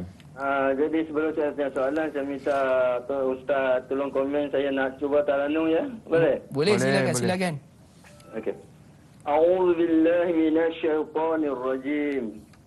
Bismillahirrahmanirrahim. ذلك بأن الله مولى الذين آمنوا وأن الكافرين لا مولى لهم إن الله يدخل الذين آمنوا وعملوا الصالحات جنات تجري من تحتها الأنهار والذين كفروا يتمتعون ويأكلون كما تأكل الأنعام والنار مثوى لهم صدق الله العظيم. Okey, soalan saya Ustaz. Ya, silakan. Bagaimanakah cara untuk menjadikan kita ini berat dalam timbangan kebaikan agar dapat menjadi penghuni syurga? InsyaAllah. Soalan saya pagi ini. Terima kasih. Assalamualaikum warahmatullahi wabarakatuh. Alhamdulillah, terima kasih Tuan Haji Ismail kita. Satu bacaan yang cukup mengasyikkan kita pada pagi ini. Mudah-mudahan memberikan keberkatan buat kita bersama. Jadi berbalik dengan persoalan yang diajukan oleh yang berbahagia Tuan Haji Ismail kita, Ustaz, berkaitan dengan apakah di antara amalan untuk kita nak memberatkan timbangan kebaikan kita ni, Ustaz. Silakan. Baik, terima kasih banyak Tuan Haji Ismail sanggup telefon kita, lepas tu baca dengan lagu yang bagus ya. Saya suka sebenarnya. Kenapa saya suka? Sebab arahan membaca Al-Quran dengan suara yang bagus ini Rasul yang minta. Zainul Quran bi aswatikum. Bacalah Al-Quran, kita kena cantikkan bacaan kita, lagukan bacaan kita ya. Sebab serba-serbi datang daripada Allah SWT ni semuanya cantik. Kita patut menghargai perkara tersebut. Adapun soalan Tuan Haji tadi bertanya tentang macam mana kita ni nak masuk syurga, apa yang perlu kita buat. Tuan-tuan dan puan-puan ya, that's why kita hari ni kita mengaji. Kita nak tahu kat mana salah kita. Kita nak tahu apa lagi perkara yang kita kena buat. Sebab dalam Quran saja yang bagi tahu ya tips-tips apa tindakan-tindakan yang perlu kita buat untuk masuk syurga. Yang ni banyak dalam Quran. Baca surah Mukminun ada bagi tahu ya, dalam surah Al-An'am ada bagi tahu, dalam surah Al-Insan pun ada bagi tahu. Semua Allah SWT bagi tahu. Dalam surah ni pun Allah SWT sedang beritahu sekarang. Yang ni beritahu apa Ustaz? Yang ni Allah beritahu perangai. Perangai jangan sombong dengan Allah SWT. Letakkan Al-Quran prioriti nombor 1. Nampak tak? Semua ni kalau kita buat, insya-Allah lah tuan-tuan dan puan-puan, ke syurga lah kita. Wallahu a'lam. InsyaAllah, mudah-mudahan menjawab persoalan daripada Tuan Haji Ismail kita. Jadi Ustaz, sedikit Ustaz tambahan berkaitan dengan antara amalan yang menyebabkan seorang tu mampu menyebabkan dia kurang daripada timbangan daripada pahala, tetapi menyebabkan beratnya pula daripada timbangan dosa tu, Ustaz. Sedikit Ustaz, ulasan Ustaz, silakan. Banyak amalan. Salah satunya ni antara zikir lah. Kita nak bagi yang share mudah-mudah. Kita boleh amalkan zikir subhanallah wa bihamdi subhanallahil azim ya. Kita baca zikir tersebut, kata Rasulullah sallallahu alaihi wasallam, zikir ini dia zikir yang mudah kita lafazkan. Tapi timbangan dia tu sangat berat. Sangat berat. Maknanya dia boleh memberatkan mizan kita. Rasul kongsi satu amalan yang mudah diamalkan, waktu bawa kereta pun boleh baca. Kan tak ada masalah, tapi dia punya impact terhadap mizan kita pada hari kiamat nanti sangat-sangat besar. Bondo kocik tapi borek. Apa dia? Ramai orang kadang fikir macam tu kan. Apa amalan yang simple tapi signifikan? Tu bahasa kita lah. Baca zikir tadi. Subhanallah wa bihamdi subhanallahil azim. Kenapa Tuhan suka? Kenapa Tuhan bagi ganjaran besar kepada zikir ni? Sebab dalam hadis kata zikir ini Allah SWT suka. Sama-sama baca tuan-tuan dan puan-puan. Kalau tak dapat 100 kali, buat 200 kali. Tak dapat 200 kali, buat 300 kali ya tuan-tuan dan puan-puan. Macam tu tahap kita lah, insya-Allah. Jangan makin tak dapat makin kurang, makin tak dapat makin tambah lagi. Kita orang Islam ni dia ni nak capai yang terbaik, insya-Allah. Insya-Allah. Mudah-mudahan menjawab persoalan tersebut. Jadi insya-Allah sidang penonton sekalian, kita nak melabuhkan tirai kita di TV3. Jadi jangan ke mana-mana, teruskan bersama dengan kami 30 minit ekstra eksklusif menerusi TV9 dekat di hati. Jom sama-sama kita alihkan siaran kita pada pagi ini. Sama-sama kita tadabburkan lagi Al-Quran kita. Tanya Ustaz, biar tahu, jangan keliru. Kembali sebentar saja lagi, insya-Allah.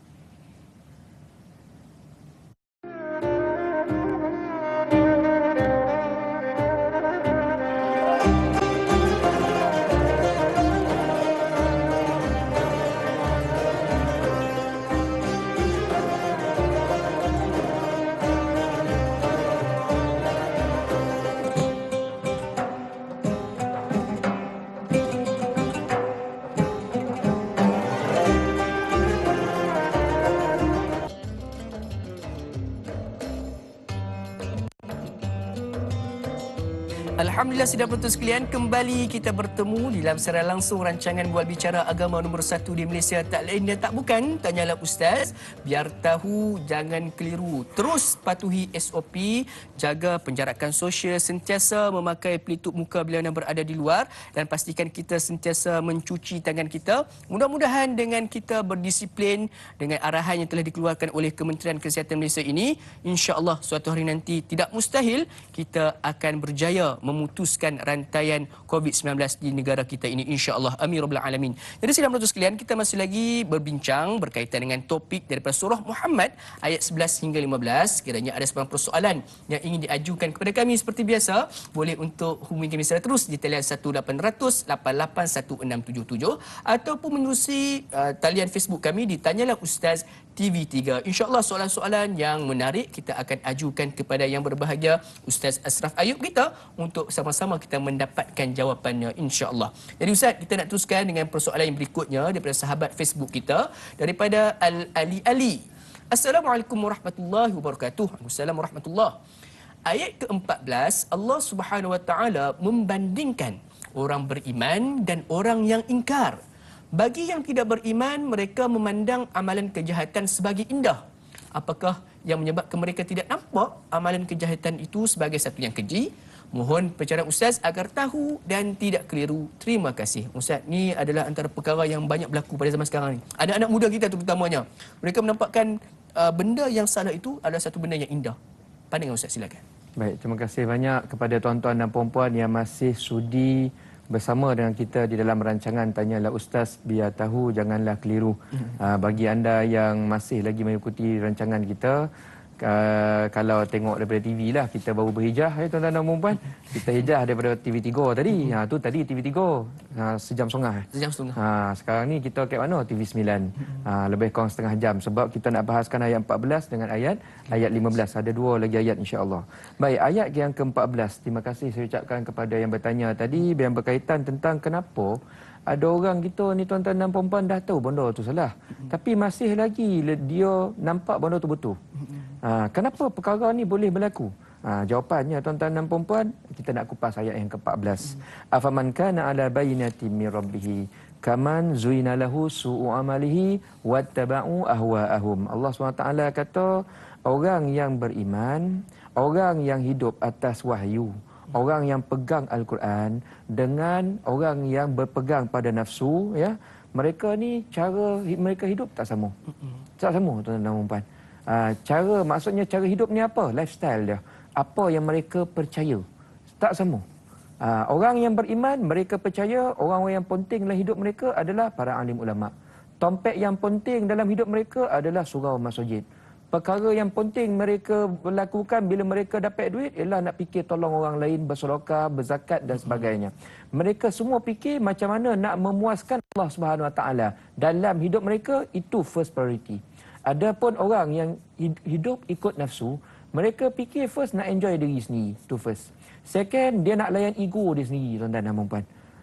Dan perkara ini sebenarnya bahaya. Bahaya. Sebab antara iman dengan kekufuran ni tuan-tuan dan puan-puan, dia sangat berbeza. Sangat berbeza. Sangat berbeza cara Allah layan di dunia dan juga di akhirat. Beza dia tu seolah-olah macam kita cakap siang dan malam lah, mana sama.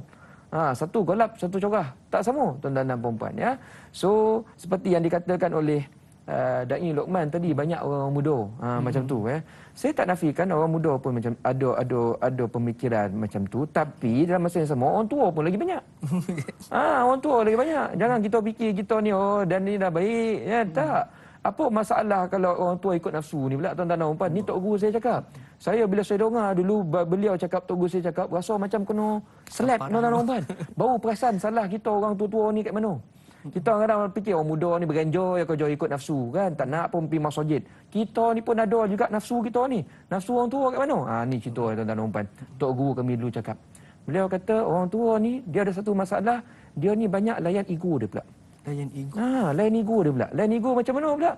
Cuba kita tengok masa kita muda-muda sebelum ni tuan-tuan dan puan, berapa banyak dosa-dosa khilaf kita yang kita dah buat salah tapi kita tak mengaku salah. Dekat situ kita punya masalah tuan-tuan dan puan. Kita betul dah beristighfar. Tapi istighfar kita tu dosa-dosa yang kecil-kecil. Dosa orang cakap, ialah buat lara, tengok TV banyak kan, dengar muzik ke apa ke, benda kecil-kecil. Tapi sebenarnya kita ada banyak lagi dosa besar-besar. Yang selama ni kita cakap kita yang betul. Kita yang betul. Kita jenis tak mengaku salah. Ego lah tu, tuan-tuan dan puan. Ada banyak. Cuba fikir balik dosa kita dengan mak bapak kita. Yang dulu mungkin ada orang sampai sekarang ada problem dengan mak bapak. Dosa kita dengan adik-beradik yang sampai sekarang kita tak bertegur sapa. Dosa kita dengan bos kau, dengan pekerja kau, dengan suami kau, dengan isteri kau. Yang sampai sekarang kita togak ambonang basah. Yang kita cakap ni dan betul. Banyak lagi tuan-tuan dan perempuan. Dosa itulah yang kita sekarang ni masih sangkut sebab kita tak taubatkan sungguh-sungguh. Sebab ya, pintu nombor 1 taubat ialah kena menyesal dan mengaku salah dulu. Macam mana kita nak bertaubat tapi kalau kita cakap kita betul? Ni cerita tuan-tuan dan perempuan. Dulu tok guru kami cakap, dia kata kalau kita dah masuk usia sonjo ni, bila dah masuk 40 ke atas ni, kena fikir dulu waktu kita muda-muda, mana satu dosa yang kita jenis tak mengaku salah. Yang dosa kita menganiaya orang, kita ada buat maksiat, yang kita cakap kita betul. Kita buat itu kerana orang lain. Orang lain yang punya salah, bukan kita. Cuba fikir, renung renung semula, kita mengaku salah betul-betul dengan Allah Subhanahu Wa Taala. Dan kalau orang yang kita ada problem tu masih hidup, cepat-cepat minta maaf. Cepat-cepat kita maaf. Benda ni kita struggle tuan-tuan dan puan. Benda ni kita struggle. That's why dulu Dr. Guru kami cakap orang muda ada cara dia ikut nafsu. Orang tua pun ada cara ikut nafsu. Walaupun kita nampak orang muda masih hura-hura, orang yang dah berumur banyak pergi masjid, belum tentu lagi dia tahu erti tentang bagaimana nak mensucikan hati. Itu antara perkara lah tuan-tuan dan puan. Saya share bukan bermaksud saya ni pun dah terror, tak tuan-tuan dan puan. Saya pun ada kelemahan tersebut, saya mengaku sekarang. Tapi bila saya mengaku, saya asyik berfikir macam mana saya nak lembutkan hati supaya saya boleh mengaku salah dan kemudian bertaubat betul-betul dengan Allah Subhanahu Wa Taala. Wallahu a'lam. InsyaAllah. Sesal dahulu pendapatan, sesal kemudian tidak berguna. Jadi insyaAllah. Jadi Ustaz, kita pada saat sekarang ini kita ada pemanggil di talian pada saat ini. Assalamualaikum. Waalaikumsalam. Ya, siapa talian? Tuan Abdullah ke? Abdullah Osman daripada Semen. Ya, terima kasih apa khabar banyak. Tuan Abdullah? Sihat? Sihat, insyaAllah. Alhamdulillah. Silakan dengan soalan pada pagi ini insyaAllah. Ada dua perkara lah. Pertama sekali, apa bezanya mengusir atau menghalau dengan berhijrah? Kerana hijrah itu Rasulullah SAW adalah dengan perintah Allah. Dan lagi satu adalah apa yang dikatakan hidayah. Adakah cukup dengan bersolat, berpuasa, berzakat dan haji itu sebagai syarat untuk mendapatkan hidayah? Itu saja, terima kasih. Sama-sama. Terima kasih pada Tuan Abdullah kita atas dua soalan yang berkualiti. Jadi Ustaz, untuk jawapannya kita nak hold dahulu. Jadi kepada sidang penonton sekalian, kalau nak tahu jawapannya, jangan ke mana-mana, teruskan bersama kami dalam rancangan Tanyalah Ustaz. Biar tahu, jangan keliru. Kembali sebentar saja lagi insya-Allah.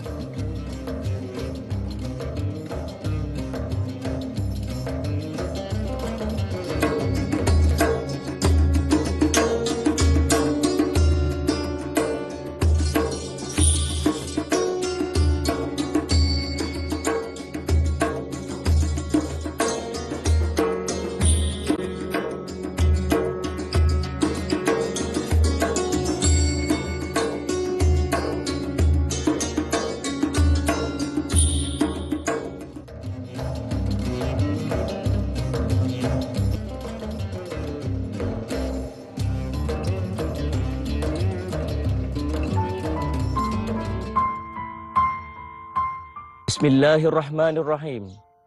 Allahumma inni a'udzubika minal baras wal junun wal judham wa min sayil asqam.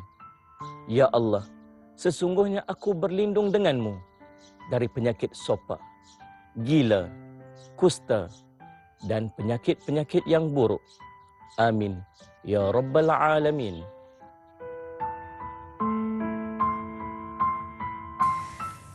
Amin ya rabbal alamin. Mudah-mudahan Allah makbulkan doa yang dibacakan oleh yang berbahagia Ustaz Jafri sebentar tadi, insya-Allah. Jadi tuan-tuan sidang penonton sekalian, kita masih lagi berada dalam rancangan Tanya Ustaz biar tahu jangan keliru, membincangkan topik berkaitan dengan surah Muhammad ayat 11 hingga 15. Mudah-mudahan dengan kita mentadabbur Al-Quran ini akan menimbulkan rasa cinta kita untuk terus mendalami ilmu berkaitan dengan Al-Quran dan juga kalamullah ini, insya-Allah. Jadi sidang penonton sekalian, sekali lagi saya wawarkan sekiranya ada sebarang persoalan yang ingin diajukan kepada kami, boleh untuk hubungi kami secara terus di talian yang tertera di kaca televisyen sidang putus sekalian, insya-Allah. Jadi jom sama-sama kita beralih, kita nak kembali dengan persoalan yang diajukan oleh pemanggil kita sebentar tadi, Tuan Abdullah bertanyakan dua soalan, Ustaz. Yang pertama berkaitan dengan apakah perbezaan mengusir, menghalau dengan hijrah bagi Nabi SAW, dan yang keduanya, adakah cukup ibadah-ibadah yang kita lakukan ini sebagai petanda kita ini sudah pun berada dalam hidayah Allah Subhanahu Wa Taala, Ustaz. Silakan. Baik, terima kasih. Pertamanya kita ucapkan kepada pemanggil kita Tuan Haji Abdullah bertanya tentang dua soalan. Soalan pertama, apa beza hijrah dengan akhrajatka? Dalam ayat yang kita bincang ni tadi ada cerita tentang orang kafir Quraisy, dia mengeluarkan Rasul daripada Mekah lah pada waktu tersebut, kan. So apa beza hijrah dengan mengeluarkan tadi tu? Sedangkan hijrah ni arahan daripada Allah SWT, yang ni keluar macam kena paksa, betul tak tuan-tuan? Dekat sini kata ulama, kita kena tengok perbahasan ayat ini dalam dimensi yang lebih luas daripada itu. Rasul SAW memang keluar, hijrah itu datang perintah daripada Allah SWT, memang benar. Tapi kalau kita lihat waktu Rasul berada di Madinah, Rasul ada waktu baginda rindu dan nak masuk balik ke Mekah. Nak datanglah jumpa balik ke kampung tahun ke-6 Hijrah kalau tak salah saya. Yang ni kena belajar surah lain, ada cerita tuan-tuan dan puan-puan, ya. Surah lain ada cerita. Surah Al-Fatah. Kena belajar surah Al-Fatah, ya. Dan kemudiannya waktu Rasul nak masuk balik ke Mekah, nak tunaikan umrah dengan niat baik, tak nak gaduh-gaduh dan sebagainya. Orang kafir Quraisy tak bagi, tuan-tuan dan puan. Dia orang keluarkan, dia orang halau Rasulullah sallallahu alaihi wasallam. So ini yang dimaksud dengan kalimah akhrajatka tu. Maknanya Rasul dah keluar, Rasul dah pergi berhijrah, Rasul nak masuk balik dia tak bagi. Dia orang berperang lah. Kita tahu ada perang Uhud, perang Badar, dia orang sampai pergi nak serang Rasul dekat Madinah. Maknanya nak kasih habis Rasulullah sallallahu alaihi wasallam. So itu antara maksud yang dinyatakan oleh ulama kalimah akhrajatka itu. Dia bukan kita tengok pada dimensi waktu hijrah betul-betul tu. Dia kena tengok dalam keadaan dimensi yang lebih luas daripada tu, ya. So itu jawapan kepada soalan pertama. Nombor dua, bila kita semayang, puasa, zakat, baca, mengaji dan sebagainya ni, ya, adakah kita berada di dalam jalan hidayah? Kata ulama, ya benar, kita berada dalam jalan hidayah. Bila kita mengaku, ya, kita ni orang Islam, kita mengucap, bermakna kita dah buat satu keputusan, saya nak hidup dalam hidayah Allah SWT. Cuma tuan-tuan dan puan-puan, kita tak boleh nak berpuas-hati. Sebab setan dia pandai nak trik. Ada orang yang lagu, ada cara dia trik. Dia tipulah maksudnya. Ada orang baik, ada cara setan nak tipu lagi supaya last-last nanti masuk neraka juga. Ada cara. Ulama pun kena tipu dengan setan. Yang tadi saya kata tadi, Bal'am bin Bawrah pun kena tipu. Kita ni mak-mak, ya, tuan-tuan dan puan-puan, kan. Kita ni tak ada apa-apa. Makna, ya, dalam keadaan kita buat amal soleh ni pun sentiasa kita fikir how to upgrade. Macam mana nak upgrade? Betul, kita dah semayang. Alhamdulillah, tak tinggal 5 waktu. Kita kena upgrade. Dan ni semayang, kenapa semayang? Masih lagi ingat kunci letak kat mana lah, itulah, kejap lagi nak pergi shopping mall mana, kan. Maknanya khusyuk belum ada lagi. Jadi kita kena upgrade, tuan-tuan dan puan-puan. Kena upgrade, ya. Mengaji dah bagus dah. Alhamdulillah, tak hari mengaji 2-3 muka surat. Tapi tak bolehlah kita fikir yang tu yang terbaik. Kena upgrade. Dan ni dah mengaji dah bagus dah. Tajwid macam mana? Lintang bukang lagi tak? Upgrade tajwid. Tajwid dah bagus dah. Alhamdulillah Ustaz. Upgrade pula menghafal. Hafal lah pula. Kalau hafal dah bagus, upgrade pula faham. Oi, banyak lagi. Kita punya cerita ni panjang lagi. Tuan-tuan dan puan dalam agama. Always upgrade supaya kita, Allah SWT keep kita ni dalam jalan hidayah. Kalau kita berpuas hati, waktu tu setan suka. Waktu tu setan suka, tuan-tuan dan puan. Sebab dia tahu orang yang dah berpuas hati, dia tak nak upgrade lagi. Bila tak nak upgrade, tuan-tuan dan puan, setan lah. Senang dah setan nak tipu kita. Dia bagi kita rasa kita ni baik. Oh, ni bahaya, tuan-tuan dan puan. Bahaya, tuan-tuan dan puan, ya. Kita kena sentiasa fikir, saya ni ada banyak lagi perkara dalam agama yang kita belum buat. Jihad kita belum buat lagi, tuan-tuan dan puan. Bantu orang pun banyak kita belum bantu lagi. Anak yatim lah, agama ni kita tak bantu lagi menyampaikan Al-Quran. Ni tugas kita, bukan tugas ustaz, ya. Nampak tak, tuan-tuan dan puan? Banyak sangat lagi perkara dalam agama yang kita belum buat, yang kita kena fikir. Tiap-tiap hari sekarang ni nafas Allah bagi kepada saya, apa lagi yang saya boleh gunakan nafas saya sekarang ni untuk agama. Kita kena fikir macam tu. InsyaAllah, selagi kita berfikir demikian dan kita mohon Allah SWT bimbing kita, kita buat baik supaya sentiasa perkara tu diakhiri dengan kebaikan. Itu yang kita sebut sebagai hidup dalam jalan hidayah. Wallahu a'lam. InsyaAllah, jangan pernah rasa selesa dan berpuas hati dengan ibadah yang telah pun kita lakukan. Kena pastikan kita sentiasa mengupgradekan kita punya amalan-amalan kita, insyaAllah. Jadi Ustaz, kita pada saat ni ada pemanggil kita di talian. Assalamualaikum. Waalaikumsalam. Ya, siapa talian? Saya Muhammad Idris dari Bukit Empajang. Ya, apa khabar Tuan Idris kita? Baik, khabar baik. Ustaz apa-apa, Dani dengan Ustaz semua baik, sihat ya? Alhamdulillah, sihat-sihat macam sihat, tu ya. Akhirnya ada juga orang kampung saya. Silakan. Pagi ini silakan dengan soalannya Tuan Idris. Okey, soalan saya ni saya nak kemukakan apa yang dikatakan oleh Bapa Hamka. Sekiranya agama kita dicaci, dihina dan kita tak bela agama kita, maka pakaian kita itu harus ditukar dengan kain kafan. Hello? Ya, Ya, silakan. teruskan. Teruskan. Kami sedang jadi mendengar. Kita nak minta lah Ustaz boleh bagi secara terperinci yang lebih baik supaya kita boleh faham, semua boleh faham apa yang dimaksudkan jika agama kamu dihina dan kamu tidak membelanya, maka tukarlah pakaian kamu dengan kain kafan. InsyaAllah. InsyaAllah Tuan Idris kita, terima kasih.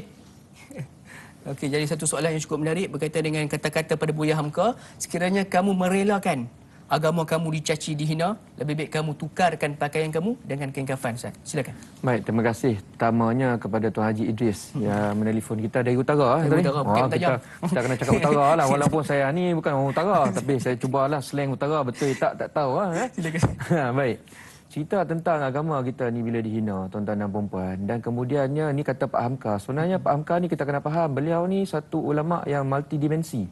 Saya sebenarnya Pak Hamka saya follow, tuan-tuan dan puan-puan. Antara tafsir yang paling saya suka baca ialah tafsir karangan Pak Hamka.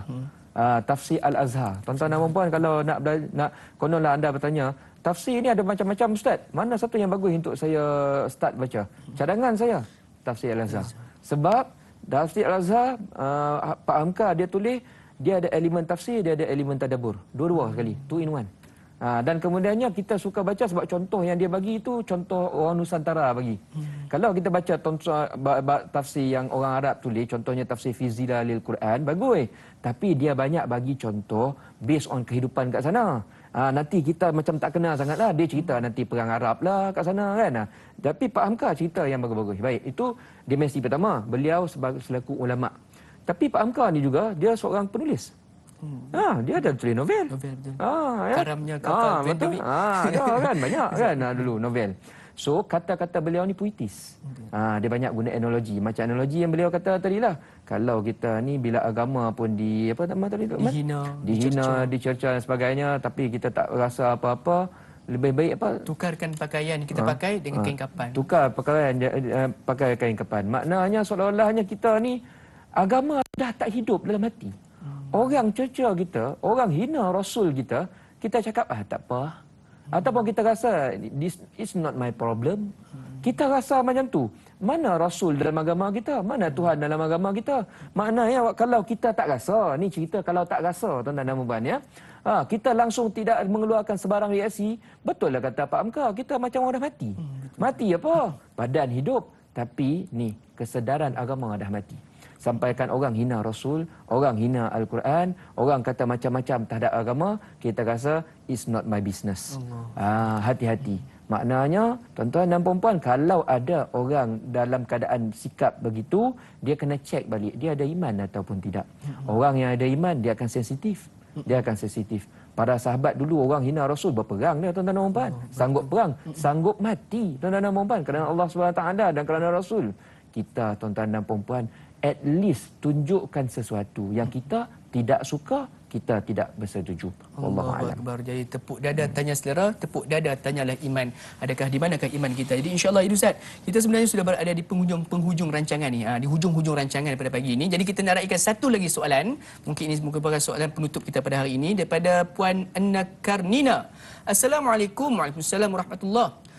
soalan saya Ustaz, dalam ayat ke-15 surah Muhammad, apakah yang dijanjikan kepada orang-orang yang bertakwa dengan kalimah jannah, dan apakah maksud jannah? Satu tempat digambarkan amat menenangkan. Mohon penjelasan Ustaz. Terima kasih Ustaz Da'i. Hashtag biar tahu jangan keliru. Mungkin sedikit jawapan ringkas daripada yang bagi Ustaz. Silakan Ustaz. Baik, terima kasih banyak kepada Puan Ana Karnina bertanya tentang syurga atau apa. Elok sebenarnya soalan ni.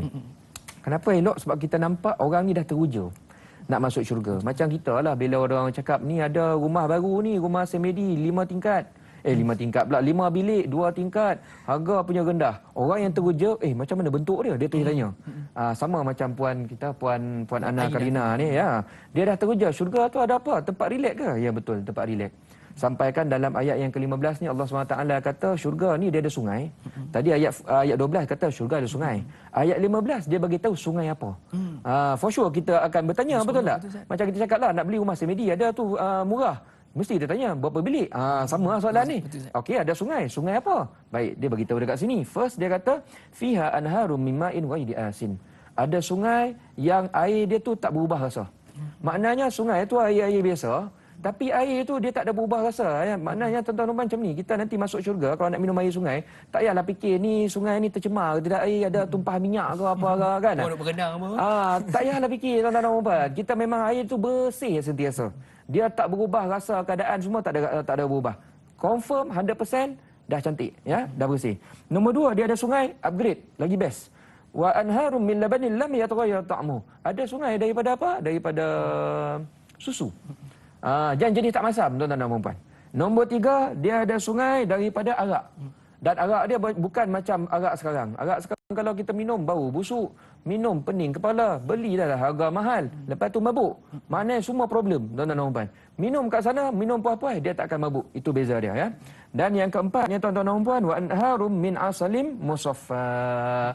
Sungai daripada madu yang telah dibersihkan. 4 sungai kita boleh minum puas-puas. Makna cerita kalau orang masuk syurga nak jual madu, madu tak laku. Sebab orang boleh ambil daripada sungai free. Wallahu a'lam. InsyaAllah. Itu hanya sekadar cerita berkaitan dengan sungai Ustaz. Banyak lagi pelbagai kenikmatan yang Allah sediakan untuk kita bila mana kita memasuki syurganya insya-Allah. Jadi Ustaz, kita sudah pun berada di penghujung rancangan. Ustaz, sedikit bacaan doa penutup. Mudah-mudahan Allah SWT berkati pertemuan kita pada pagi ini. Silakan Ustaz. Baik, kita sama-sama baca doa tuan-tuan dan puan-puan. Semoga kita ni bila dah rajin mengaji, kita harap bila dengan mengaji Al-Quran ni Allah SWT banyak bantu kehidupan kita, dipermudahkan segala urusan, diampunkan segala kesilapan, diberikan syafaat Al-Quran, dan kita suatu hari nanti satu keluarga dapat bertemu semula masuk ke syurga Allah Subhanahu Wa Taala. Allahumma amin ya rabbal alamin.